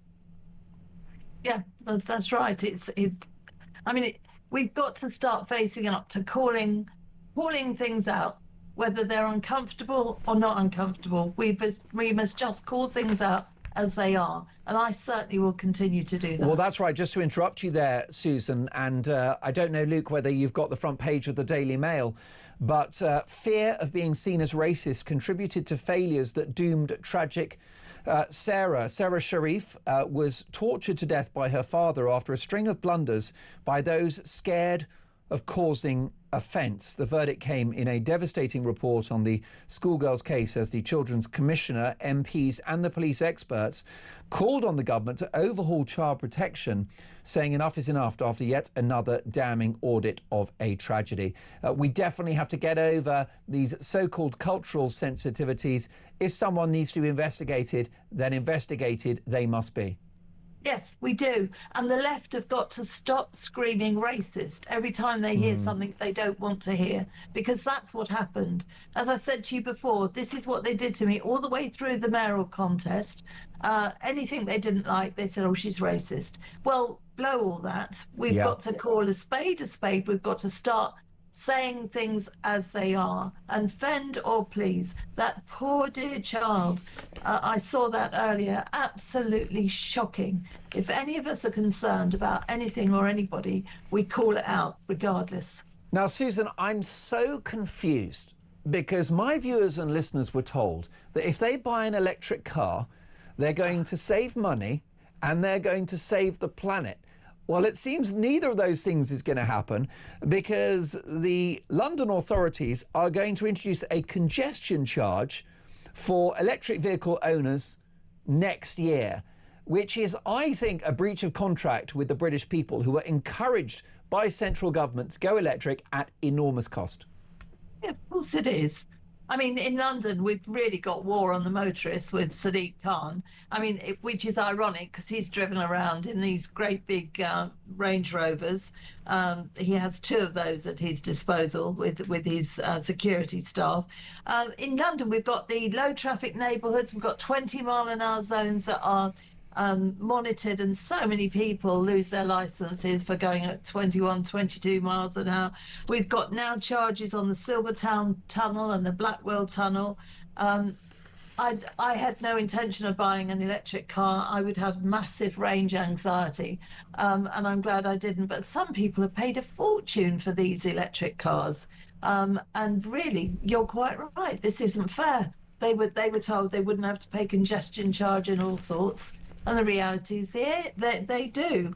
There are not enough charging points. I mean, all of this has been brought in far too quickly, but the mayor, all he cares about is his so-called green credentials. This is nothing to do with green issues. This is all to do with him charging motorists in London more and more. He's a disgrace. Now, Susan, it's my understanding that the London economy contributes approaching a third to 40% of GDP of this country. So it's, I mean, amazingly valuable, productive parts of the country, you know, north and south. But London is, you know, disproportionately a big contributor to our economic growth. And yet what you've got is government policies which look to attack the wealthy in the capital. Why is that a problem for my viewers and listeners?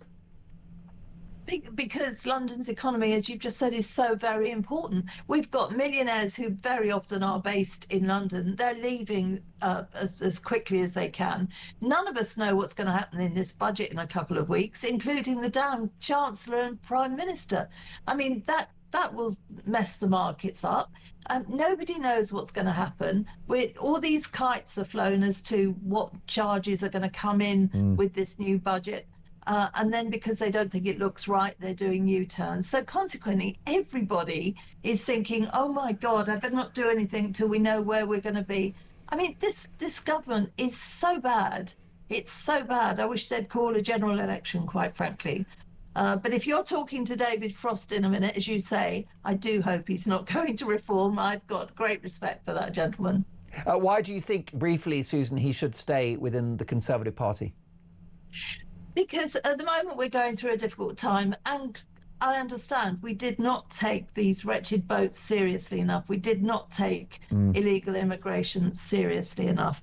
But I sincerely hope we've learnt our lesson. I think we have. We've got stability. The reform is doing very well, and I do understand, because they're saying what people want to hear. But they don't have the baggage that, of course, we do because of things that have gone on in the past. That everybody thought Labour coming in after those 14 years would be wonderful. We all thought that they'd have a plan, but because they've got no plan, they have no strategy, is a complete disaster.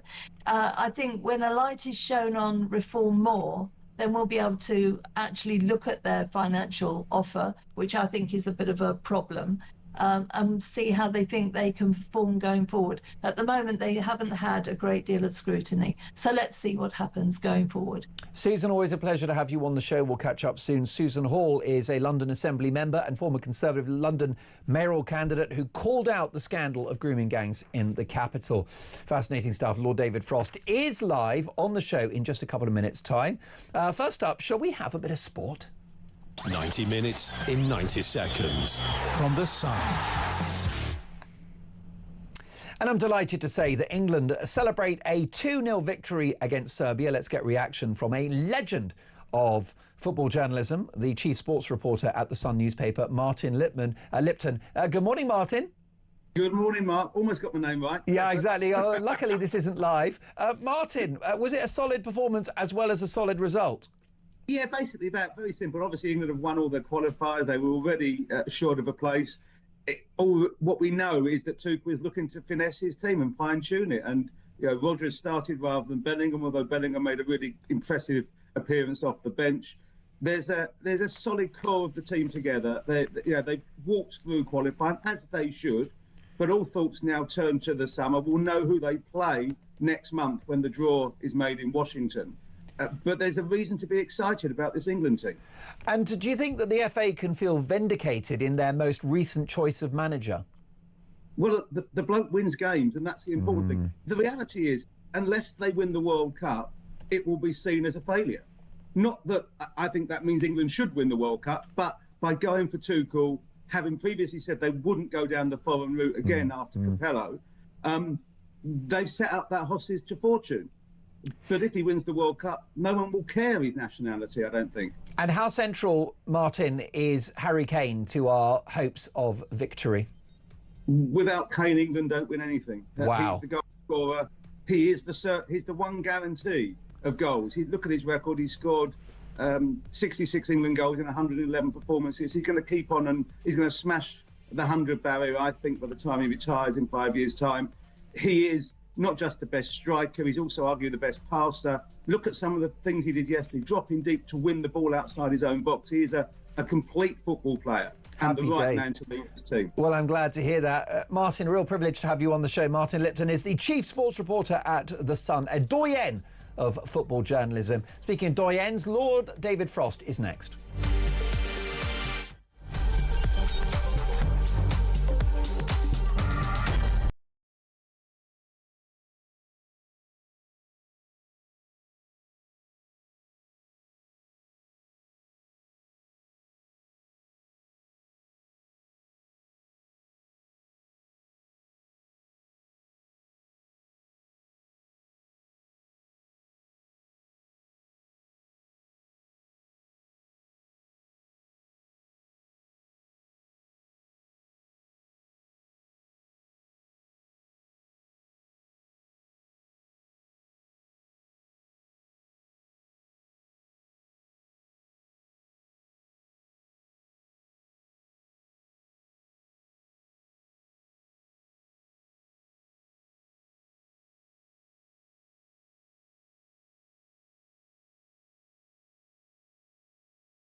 across the UK. On DAB+, on YouTube, on your mobile, and on your side.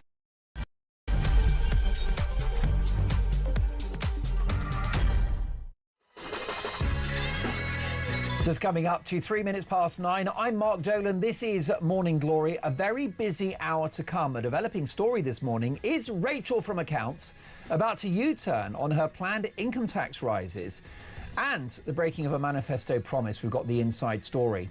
And also this morning, just as the BBC offer a grovelling apology to the leader of the free world, a fresh new headache for the corporation as it's revealed a separate show, Newsnight, also manipulated a clip of the president. Here is the offending clip.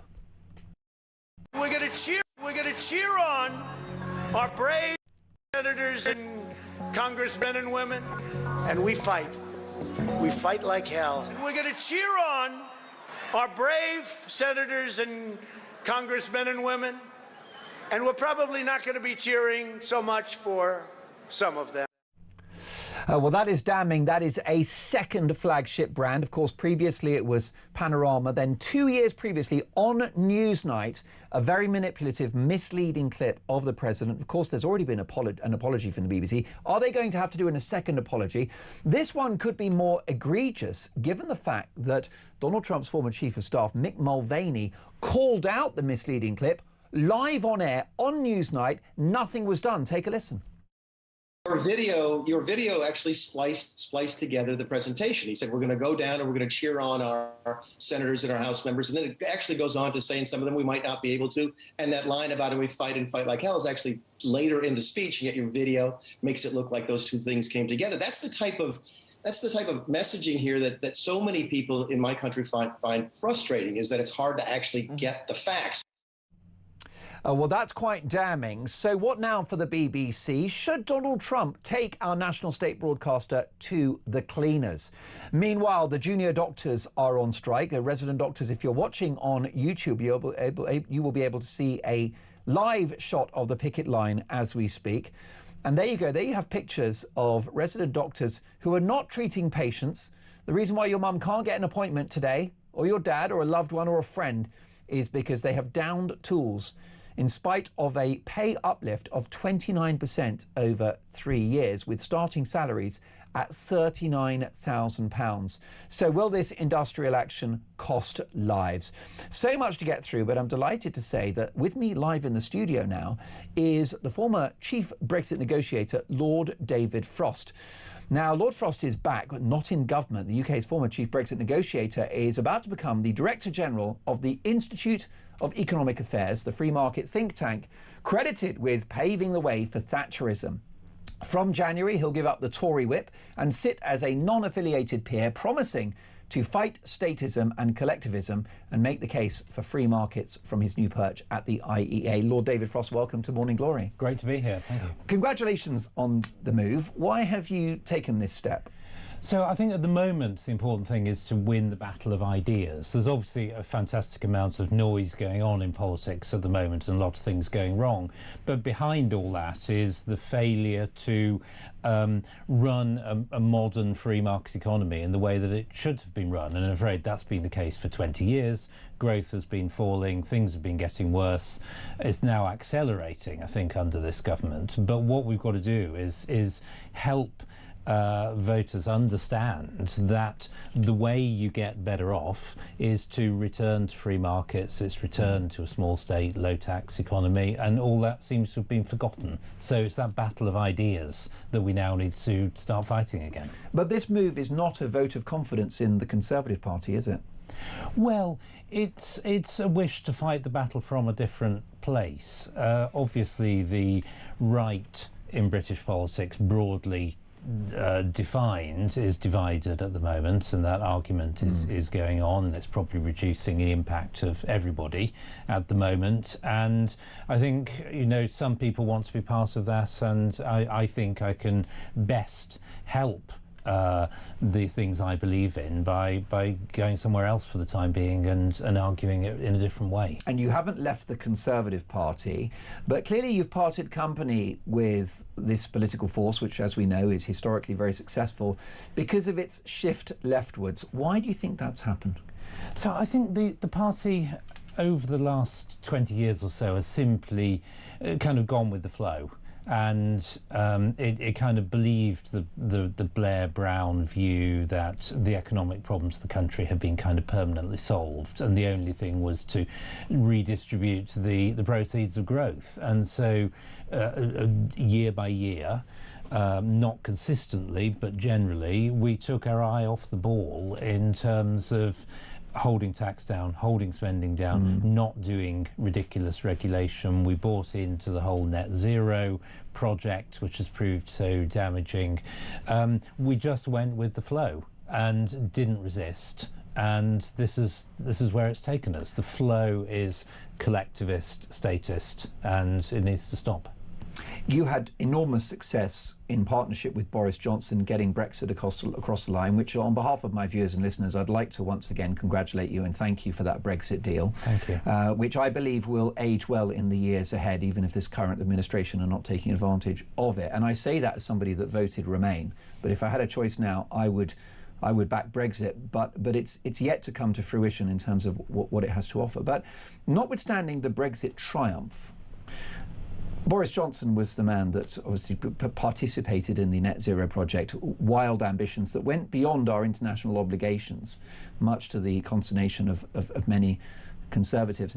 Similarly, the open borders, the so-called Boris wave. Are you surprised and disappointed that this happened on the watch of Boris Johnson, a man with whom you collaborated so successfully elsewhere?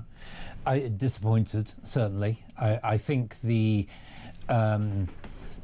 what happened, I think, was we were coming out of the pandemic. There'd obviously been shock to the economy through that. We didn't quite know how many people had arrived or left. There were obviously strains in the supply chains, and I think I wasn't directly involved, but my interpretation of what happened is that we erred on the side of caution. So to me, the real mistake was not the initial decision to relax, because we just didn't quite know what we were dealing with. It was the failure to correct when it was clear that 1 million people a year were coming into the country, and Rishi Sunak, first as Chancellor and then as Prime Minister, was saying people aren't worried about this. It's only illegal immigration they're worried about. So it's a failure to correct when it was obviously there was a problem that is the real mistake here. And that level of legal mass migration is a form of cooking the books, isn't it? Because it boosts the overall GDP figure, not per head, but the overall figure. And of course, it plugs gaps in the public sector, but huge downside consequences. It's very interesting now. At last, in the last year or so, we're getting a bit of a debate about is immigration always a good? What is the long-term cost to the public finances of migrants? Do they always contribute more than we pay out in public funds? We're now getting a more realistic debate about that, informed by information from across Europe. And you're absolutely right. It is not necessarily a net good in any way. It very much depends on who you take and what numbers you take and where they come from. Because even a low-skilled worker that's required to work in a care home or some other such setting, yes, we need those people because we haven't got folk here who are willing to do those jobs, but it's still a net cost to the Exchequer to the tune of hundreds of thousands of pounds across a lifetime, even if they work their entire lives. It absolutely can be, because people bring their families in, they have children, or they bring their children in, we pay pensions. Work benefits. Yes, there's a huge financial cost to people who are nevertheless working, and we need to make sure this works for the country. We can't have a model of the economy which it depends simply on importing labour the whole time, indefinitely into the future from wherever we can get it. It's a Ponzi scheme, isn't it? That's right. It exactly is that. And you know, the Thatcher period, the 80s, early 90s, we're actually a country of net emigration through that period. It didn't stop us turning the economy round, boosting growth, getting the country going again. You know, these things are not necessarily connected. It depends how you choose to do it, and we've chosen to do it in a bad way in the last few years. As a lifelong Conservative, what is your appraisal of the Reform UK project? So I think that if you look at like polling of the attitudes of Conservative voters and Reform voters, they're basically the same.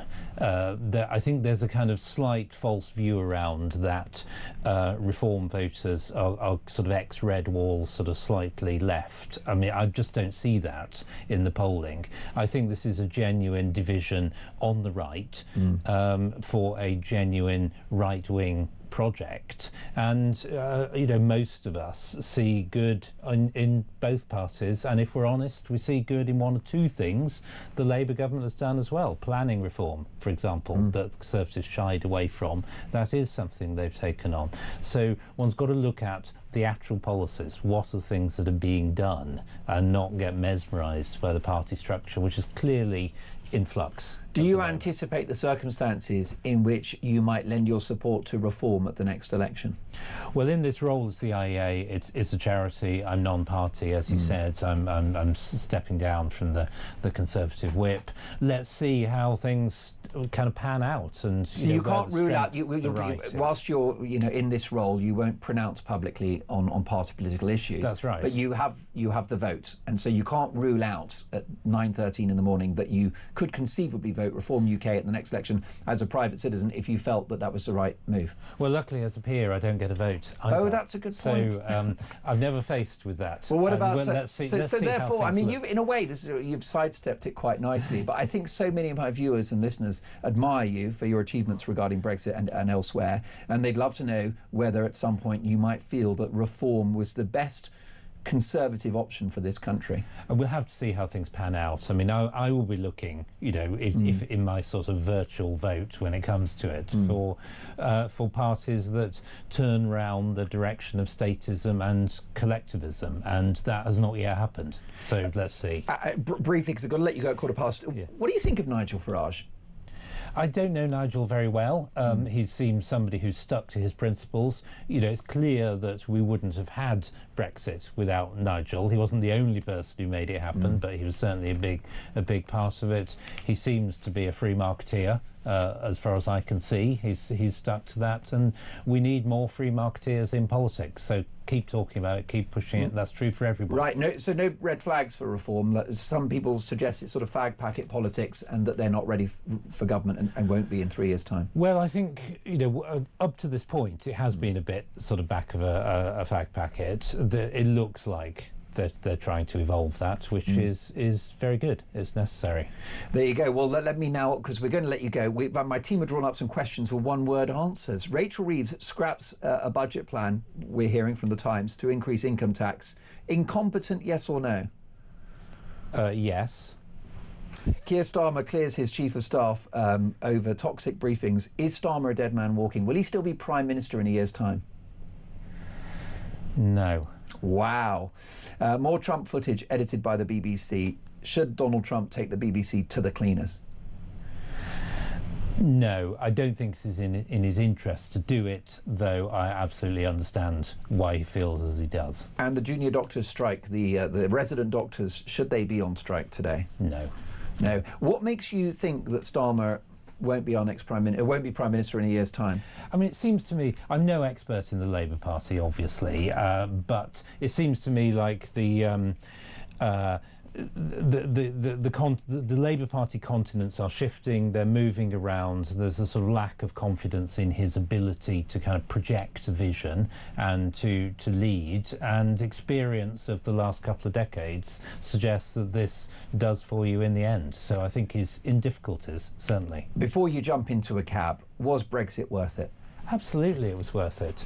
It's, with the exception of Northern Ireland, very regrettable in part, it's made Britain a full democracy again. We can decide anything, we can do anything, we can debate anything in our parliament, voters can choose the direction they want to travel, and I think that is the most important thing in the way you run a country. Democratic nation state, people making up their own minds. They can't do that in the European Union. We can do it here. And we have free trade with the European Union, and we're not paying £20 billion a year in membership fees. That's right. Everybody has forgotten this huge membership bill that we had to pay every year. 20 billion plus. I mean, their budget is going up the whole time. We have zero tariffs, zero quotas with Europe. It's the best free trade agreement ever in the world, the biggest, the broadest, the best, and it allows us to do anything we wish domestically in terms of reform. It's been badly explained. People don't realise that we've got free trade with the EU, and I just wonder why the right seem to have disowned Brexit as well. Some figures on the right who are a little bit, lukewarm on the whole thing. I mean, there always was a bit of ambivalence, that's clear, from the last decade or so. I think the debate has moved away, which is a pity, because the reset, Starmer's reset, is going to subject us to EU laws and courts, laws in which we get no say in some areas. There's going to be a bill to pay for that and for EU military procurement.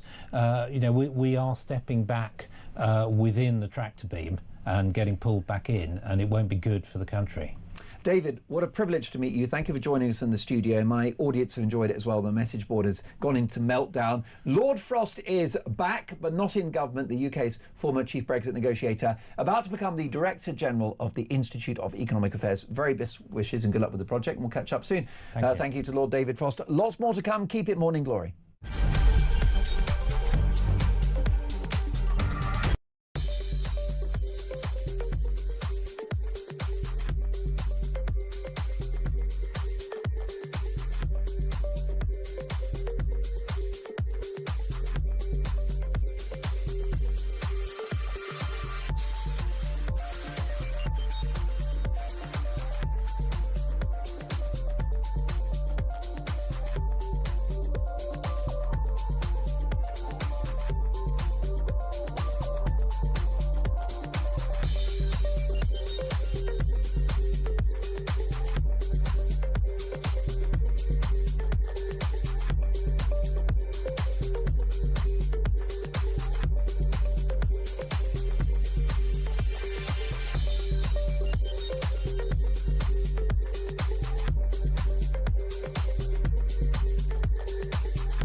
Big news coming this December. Our talkTV app is moving to the Talk app. You can watch, catch up and listen to all your favourite shows and podcasts anytime, anywhere, all on the Talk app. From Monday, 1st of December, the talkTV app will no longer exist, so don't miss out. So head over to your App Store or Google Play and search Talk now.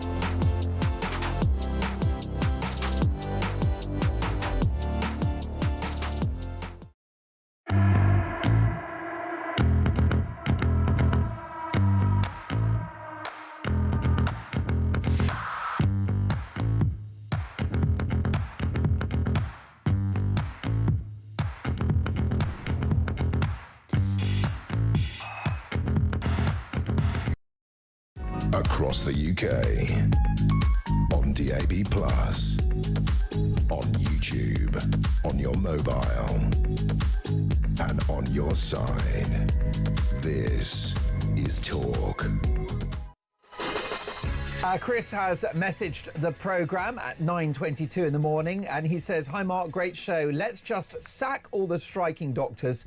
We have so many immigrant doctors heading over on small boats who could replace them." A nice bit of morning satire. Appreciate that, Chris. Very good message from Hannah. Good morning, Hannah. Thank you for listening to Morning Glory. Hannah says, "Mark, unpaid carers can't go on strike like myself. I'm 24/7 looking after my profoundly disabled son. In fact, I'm housebound. We save the NHS and the government hundreds of thousands of pounds a year, and we receive 80 odd quid a week. Where is my pay rise?" Hannah, thank you for that, which may well be the most important text we've had of the day, and I wish you and your son well. Thank you for that, and thanks for listening to the programme. Well, let's get reaction to the doctor's strike. A voice note from Sean. Take it away. Morning, Mark. Sean from Grimsby here. I listened to that doctor, and pardon my French, I've never heard so much bollocks in my life. She is exactly what's wrong with today's society and these lefty socialists. And she even said it herself. We're better than you. We want more money than you, and you're going to pay it. And I don't know why anyone's surprised by this, because I certainly ain't. Great show, mate. Sean, thank you for that brilliant voice note. This programme is all about your opinions, and we've got quite a few on the BBC who are embroiled in a second scandal, this time the Newsnight programme, which broadcasted a doctored clip of Donald Trump on January the 6th, 2021. And this was called out live on air by a former Trump advisor. The BBC did nothing. Lorena said, "Mark, can you stop stating that the BBC have apologised? They have not apologised. Anyone reading their apology will know that they've called it an error of judgment and that they've not met the criteria for a libel case. This is simply arrogant. This was a deliberate action by the BBC to place Trump in a bad light. As far as I'm concerned, I hope he does continue to sue the BBC, because if not, the BBC will continue their corrupt gaslighting of the electorate. We need tougher media calling this out." And John similarly says, "Mark, can we stop calling what the BBC did as a mistake? It wasn't. The BBC were fully aware of their actions. A mistake is something you do without realising. The BBC's actions were deliberate." Thank you for that. Keep those messages coming. By the way, a bit of tough love for me and David Frost on the message board as well. Barry says, "Mark, have some bottle, you and David Frost. The Tories are dead in the water. Stop pretending they have a chance of coming back and join Reform UK." Well, someone that's not going to do that is a man who is irredeemably politically neutral, one of the finest journalists in the country, the chief political commentator of The Independent, John Rentoul. Good morning, John. Thank you, Mark, for that introduction. Excellent. Well, it's true. Always admired your work. Read you and, of course, listen to you on the radio. John, how much pressure is Sir Keir Starmer under? Lord David Frost has suggested that Keir Starmer will not be Britain's Prime Minister in a year's time. I heard that. It was a very refreshing interview with Lord Frost there, I thought. It offers the prospect of a revival in the fortunes of the IEA, the Institute for Economic Affairs. I think he'll be good at that. But I think he's getting ahead of himself in suggesting that Keir Starmer's not going to be Prime Minister this time next year. I mean, he's not the only person who thinks that, by the way. I mean, Keir Starmer certainly is extremely worried about his position. That's why he panicked and presumably authorised that briefing against Wes Streeting this week. And that was one of the reasons why Rachel Reeves gave that extraordinary early morning speech 10 days ago, warning that she was going to break the manifesto promise on income tax. because they were so worried about the effect of the budget. But now it's turned out that the OBR forecast isn't quite as bad as she thought, and so they've done a U-turn. It looks like chaos in number 10. Most definitely. So do you think it's now highly unlikely that she will have to break a manifesto promise? Well, it depends what you mean by break and manifesto promise. The FT is speculating that instead of raising the basic rate of income tax, she will cut the threshold, which means you'll start paying income tax at a lower rate. So everybody will pay more income tax, but it won't technically be a breach of the manifesto pledge, she will argue. It's last year all over again when she claimed that employers' national insurance wasn't national insurance paid by working people. I mean, nobody really believed her. But I mean, as long as there's some sort of wriggle room on the wording, she'll get away with it, I suspect. That's right. Even the neutral IFS called the next tax raid tax on workers, because the cost to business will be handed down to people that work for companies. Well, of course it will. There's nobody else, is there? I mean, It's working people who pay taxes. I mean, indirectly or directly.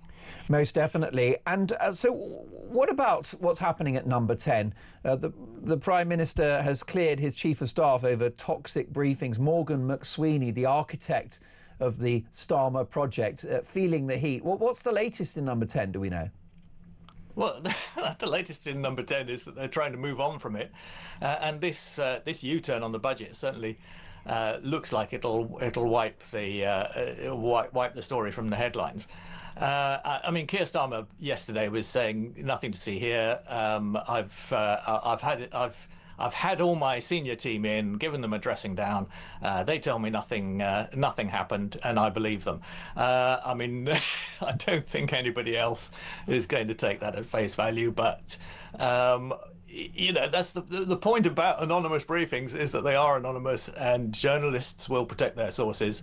And so we will just have to move on. Well, let's take a listen to the Prime Minister addressing the alleged briefing war at number 10. I've been talking to my team today. I've been assured that no briefing against ministers was done from number 10, but I've made it clear that I find it absolutely unacceptable.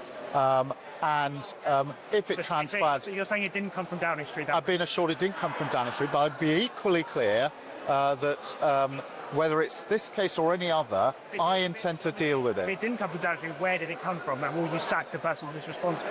Well, I will absolutely deal with anybody responsible for briefing against ministers, cabinet ministers or other ministers. Meanwhile, Morgan McSweeney gets the dreaded vote of confidence. Take a listen. Prime Minister, do you still have confidence in your Chief of Staff moving this? So of course I do. I work closely with my whole team. Our focus is on working for the country and making announcements like the announcement we made here today. We can certainly debate, can't we, John Rentoul's Labour's policies. They have inherited a broken economy from the Conservatives. I'd argue they've made it worse, but they're certainly dealing with a legacy of incompetence from the previous administration. But the concern you've got, notwithstanding policy, is the Prime Minister's political acumen. Is there any conceivable hope that this guy will get the hang of being Prime Minister and become politically more astute? Possibly, but I mean, I think it may be too late for him in any case, because I think the British public have decided what they think of him, and it's not complimentary. I mean, I've heard pollsters say that, I mean, he is the most unpopular Prime Minister since opinion polling began. And I've heard pollsters say that there's no way that he can recover from that, and I think that's probably right. Although, I mean, there could be, World War III or some black swan event of that kind. But things as they are very difficult for him to recover. But that doesn't mean that he's going to be out of number 10 within a year. I mean, I think it's harder to remove a Prime Minister than that. That said, unlikely that he'll lead the party into the next election? I think you've got to say that's unlikely, absolutely. I mean, my view has always been extremely simple, Mark, which is that if Labour can stop the boats, then they've got a chance at the next election. Yeah. And if they can't, they haven't. The question of who leads them into the election is secondary, really. I mean, if Shabana Mahmood is as good as she seems to be. And it's not proven yet because she hasn't stopped the boats, and it doesn't look as if the French are helping. But if she can stop the boats, then she could be prime minister, and everybody would vote for her. Well, there are quite a few people in journalistic circles who are very impressed with the new Home Secretary, including the former political editor of the Sun newspaper, Trevor Kavanagh. He doesn't share her politics, but he said she's an impressive figure. And that's also a view shared by the political editor of the Sun on Sunday, Kate Ferguson. It seems your view as well. Front page of the Daily Telegraph, John, put country before the ECHR, Mahmood to tell judges. Meanwhile, the Home Secretary looking at a Danish-style solution to illegal immigration. Will she be allowed to do it? Will her party let her shift to the right on issues of that is exactly border the question. control? I mean, it's no use. It's no use me thinking she's good. Labour Party members might regard her as too right wing, but on the other hand, if I mean, this is politics at its most simple. Is if you can deliver something which improves people's lives, then you will be rewarded for it. And I mean, maybe Labour Party members won't like it that much, but if they think that she's their answer to winning the next election, then they might go for it. I don't know. Susan has said, "Hi Mark, is John Rentoul having a laugh? What's the difference between lowering the threshold and raising the tax rate? It's increasing taxes on working people. Why does this government and left-leaning journos think we're all thick?" Well, Susan, to be fair, I think that was your point, wasn't it, John, is that this was basically sleight of hand. There is no difference to the taxpayer whether the rate goes up or the threshold goes down. I mean, if you're paying more income tax, you're paying more income tax. There you go. But if you look at the wording of the Labour Party manifesto, I mean, it's a terribly sloppy bit of writing. It's astonishing that got through all the committees it got through. But there is a reference to income tax rates in there. So if the basic rate stays at 20p in the pound, then Rachel Reeves can pretend that she's stuck to her manifesto promise, even as she puts the threshold down and takes more income tax off people. John, have an excellent Friday. We'll catch up soon. John Rentoul is the chief political commentator at the Independent newspaper. Coming up before 10, we're going to speak to James McMurdoch MP, whose house was illegally entered by an Amazon delivery driver. A terrifying footage caught on the doorbell cam. James McMurdoch's going to tell us about a real gap in the law that stops people protecting themselves from this kind of activity. Plus, should Donald Trump take the BBC to the cleaners after a second impartiality row? That's next.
across the UK.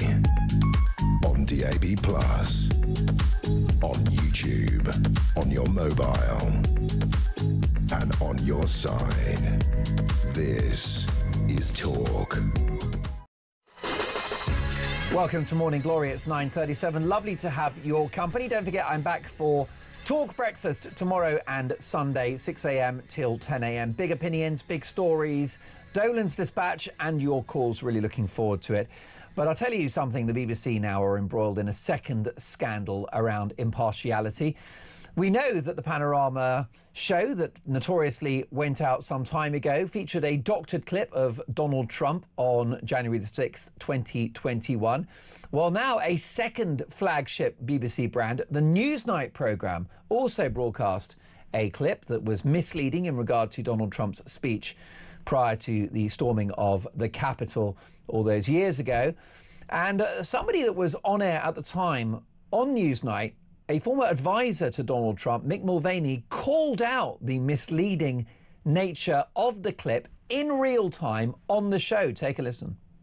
Your video actually spliced together the presentation. He said, we're going to go down and we're going to cheer on our senators and our House members. And then it actually goes on to saying some of them we might not be able to. And that line about it, we fight and fight like hell, is actually later in the speech. And yet your video makes it look like those two things came together. That's the type of messaging here that so many people in my country find frustrating, is that it's hard to actually get the facts.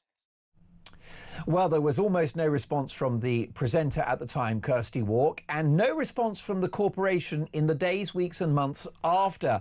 So this is a second scandal that, of course, has led to an apology from the BBC in regard to Panorama. Have they got to apologise again? Should Donald Trump take the BBC to the cleaners? Let's get the views of the excellent writer and broadcaster, Jonathan Sacerdoti. Good morning, Jonathan. Morning, Mark. This is unfortunate, isn't it? Because there are certainly figures at the BBC that tried to characterise the Panorama clip as an isolated incident. Given that it happened on Newsnight 2 years previously, this looks cultural, it looks institutional. Unfortunate, I think, a case of British understatement. I think it's shocking and scandalous. Yeah. And I'll say, it's not surprising to most people who've got their eyes open, because the BBC's been doing this sort of thing for so long. But what's so bad about it is that in both cases with this Trump speech, there's literally no way they can claim this was a mistake, which they keep trying to do. Because when you edit something, of course it's common to cut out sections. Anyone that's even had any go at editing something on iMovie, like a home video, knows that you can chop a bit out and put the two bits together.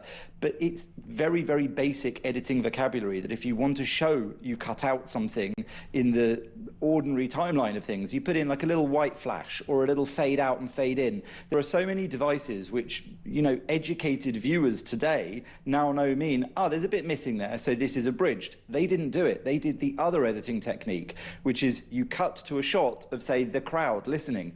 And what that does is it tricks our brain into thinking that this was a continuous piece of speech and they're just showing us the crowd reacting. That happened in both cases here with the same speech and for the same reason. Both times they tried to make it look like Donald Trump said in one smooth passage that he was urging those people to go and be violent. And then in the Newsnight case, they cut after that, I'm told, and I saw in that report from the Telegraph, 2 scenes of violence. So it's very clear to me what the particular people doing this were trying to communicate. And it's not enough, actually, that the Director General or the head of news should quit. Who on earth made that edit? Who on earth cleared that edit? Which producer, which editor, which production team cleared all of these things happening? And we know now from those interviews from the Telegraph that it was spotted not just by the guest on air, but the next day it was discussed in the production meeting, because we've had that graphic designer who spoke to the Telegraph in their podcast. So generally speaking, I think this is more than unfortunate. I think this is scandalous and shocking, and I really think there should be a reckoning here for the BBC, which is constantly actually twisting and pumping out distortions of the news, always according to the same sort of agenda. Indeed, and it's ironic because there are critics of Donald Trump that take the view he has a case to answer for his remarks on January the 6th, but the BBC have put the kibosh on that by absolutely overtly misrepresenting what he said. That's absolutely true. You know, this isn't me saying this because I have a particular view on Donald Trump and what happened on January the 6th. Of course, I will have a view on that, like everyone will. The point is that as journalists, our job is always to try to communicate, yes, an abridged or summarised version of the news to the public. We can't expect everyone in the public to necessarily watch absolutely everything. But what we can do is try to be honest about how we put that across. And you're right that when you seem to make some sort of distortion like this, you're going to end up in a situation where people actually are starting to talk more about the news broadcaster and how it twisted the news. And that's why Donald Trump, I think, is well within his rights to decide that he might want to seek some sort of recourse from the BBC for this activity.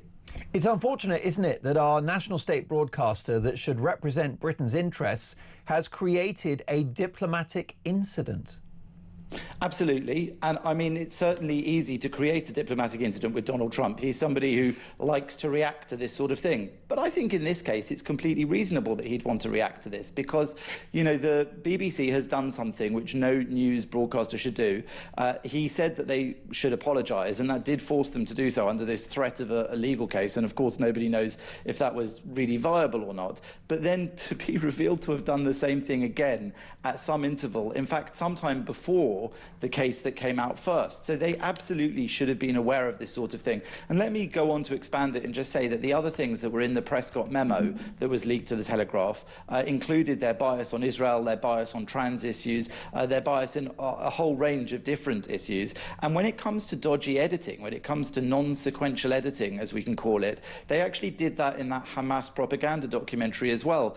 We've heard so much about that documentary in relation to the child narrator, quite rightly, who was the son of a Hamas minister, no less, and the BBC had hidden that. But we also know that in that same documentary there was a whole passage with the child who we were told was a volunteer paramedic, like a sort of 10 or 11-year-old, I think he was. So an absurd idea anyway that this child was a paramedic. That whole sequence was captioned with a full-screen image that gave a particular day of the war, and then it proceeded to show what was claiming to be a section showing that child helping out after a particular Israeli airstrike. But during that exact sequence, I noticed that the child had several different hair lengths and several different pairs of shoes on, despite them trying to dress him in the same T-shirt to make it look like a continuous piece of actuality that had taken place during the day. That is, again, exactly the same thing, actually a much worse example. It wasn't the US president, so it didn't get the same level of attention. But the BBC is guilty over and over again of trying to misrepresent things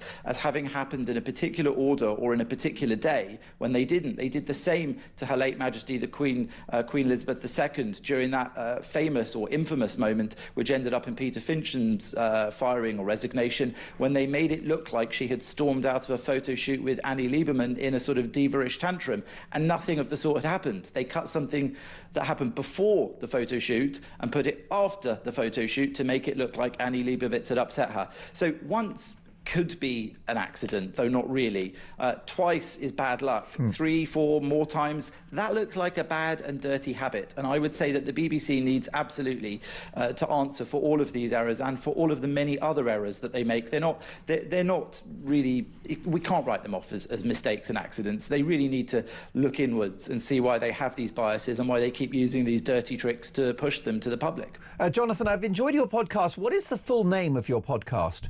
It has a really weird name, which is I'm Jonathan Sacerdote, which happened by accident. I am Jonathan Sacerdote, but it's a really peculiar name. But people can find it on YouTube, on Spotify, on Apple. You can find it anywhere. Or at jonathansacerdote.com, you can find everything I do, including that podcast. And thanks for appreciating it publicly. I really like that. Thank you. Well, yeah, because you've had some really absorbing interviews with the likes of Michael Gove, Tommy Robinson. Islam has been discussed, political correctness, the BBC. It really is all-encompassing. I'm Jonathan Sacerdote is the name of the podcast. And today we've got one on this very topic with Hadar Seller, who is the co-editor of Camera UK, who's done 10 years or more of investigation into the BBC. So that went out at 9 a.m. this morning. I recommend it to people. There you go. I'm Jonathan Sacerdote. Give it a listen, and you can read Jonathan in The Spectator as well. Thank you, Jonathan. We'll catch up in the near future. Writer and broadcaster Jonathan Sacerdote. Next up, should we do? We've got time for a quick voice note? Yeah, let's do that. So, the doctors are on strike since 7 a.m., the junior doctors this morning. This is Sasha on a voice note. Take it away, Sasha. Good morning, Mark. It's Sasha in Cheshire. I'm just ringing with regard to the doctor strikes. It drives me mad as a teacher because I personally don't always support teachers when they strike because I think we get a pretty good deal. However, I work long hours, and yes, people turn around and say, well, you get the school holidays. Actually, no, I don't. I work constantly in the school holidays, and yes, I'm paid for that. But when it's term time, I'm in school from before 8 o'clock sometimes and don't leave until well after the kids have gone, 4:30, 5 o'clock, and then go on to tutor until 7, 8 o'clock at night. I don't sit and cry because I know we get a good deal for the most part, but junior doctors earn at least £15,000 a year more than a junior teacher does. So where's the fairness in that? Sasha, I'm so glad that you left that voice note, and teachers work incredibly hard and don't for some reason have this elevated status of the blessed junior doctors who a GP earlier said are the cream of society. Well, what does that say about school teachers, security guards, taxi drivers, bin men? Because as far as I'm concerned, everyone's work is valuable in this country, and I salute you whatever you're up to today.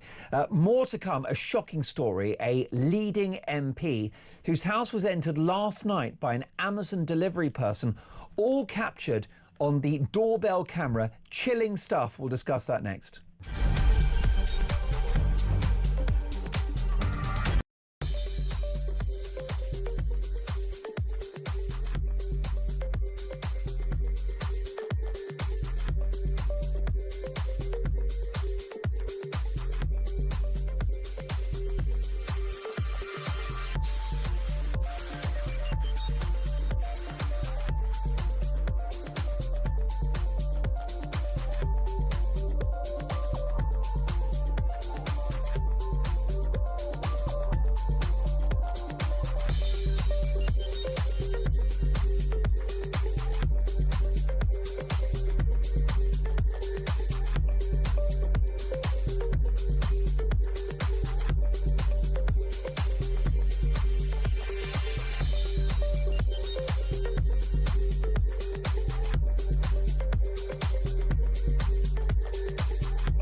Big news coming this December. Our talkTV app is moving to the Talk app. You can watch, catch up and listen to all your favourite shows and podcasts anytime, anywhere, all on the Talk app. From Monday, 1st of December, the talkTV app will no longer exist, so don't miss out. So head over to your App Store or Google Play and search Talk now.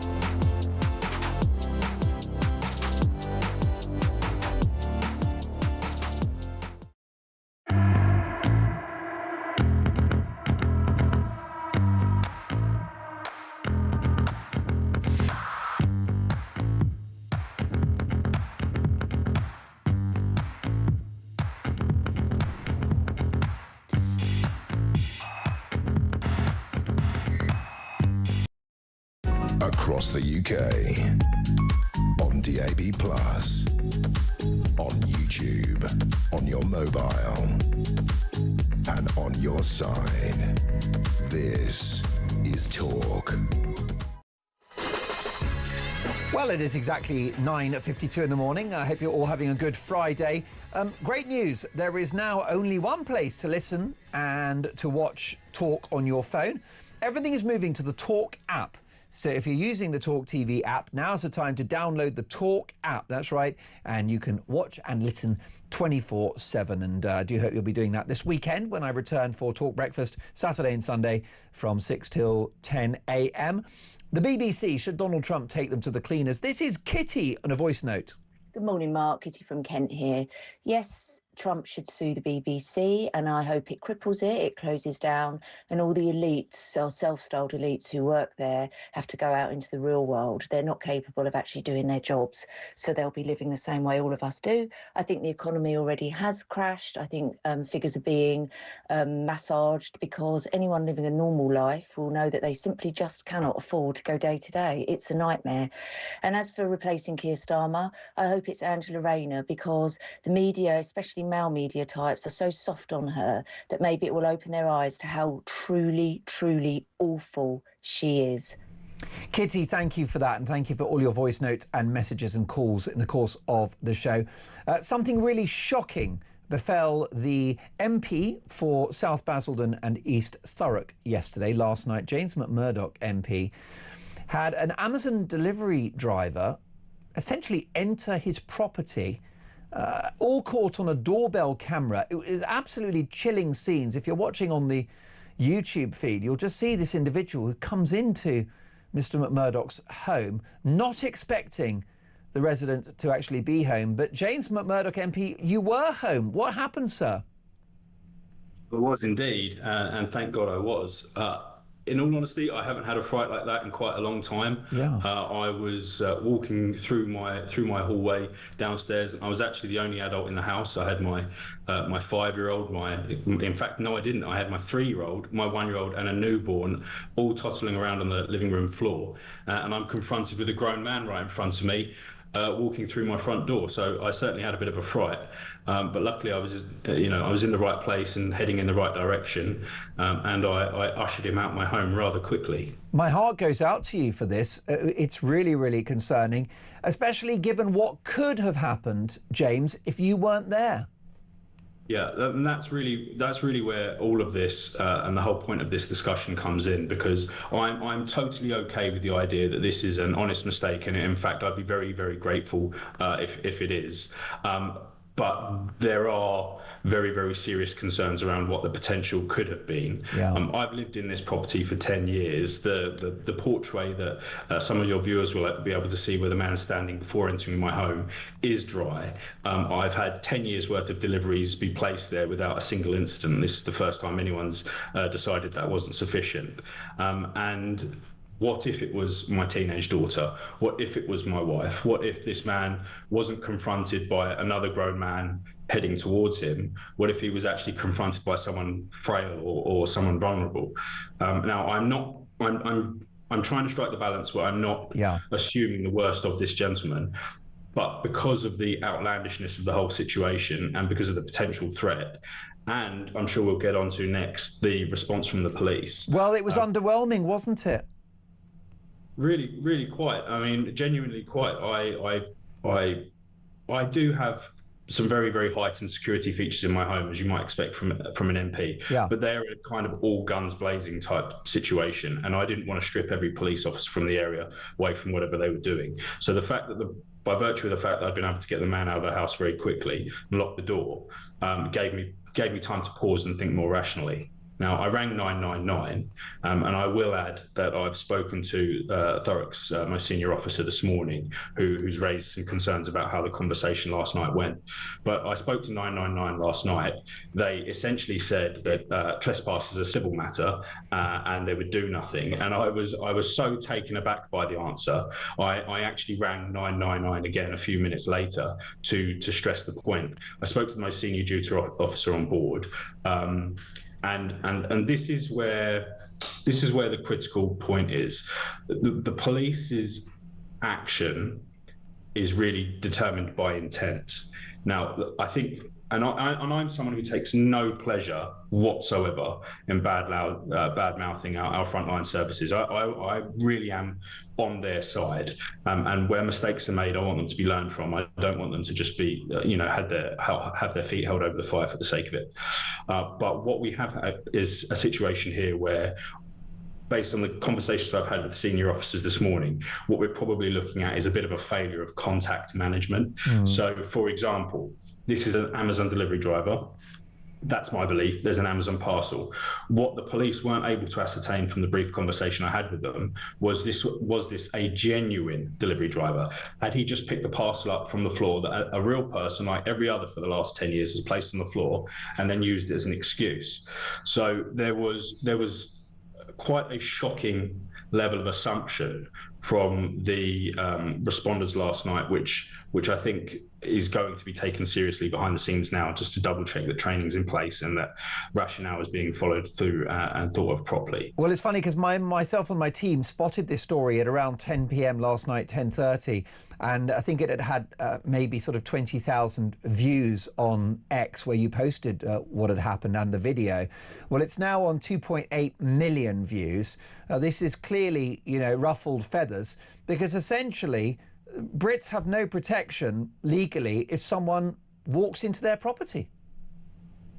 This really, really is the point. And this is where, as a legislator, my focus has to be on the bigger picture and the safety of the nation. Let's not forget our first duty as parliamentarians is the protection of the realm. I think Britain would do very well to remember that, and a lot of parliamentarians would do very well to remember that. And I will point out something that I think that some of the viewers at home might be thinking is, I am aware that by virtue of my public office,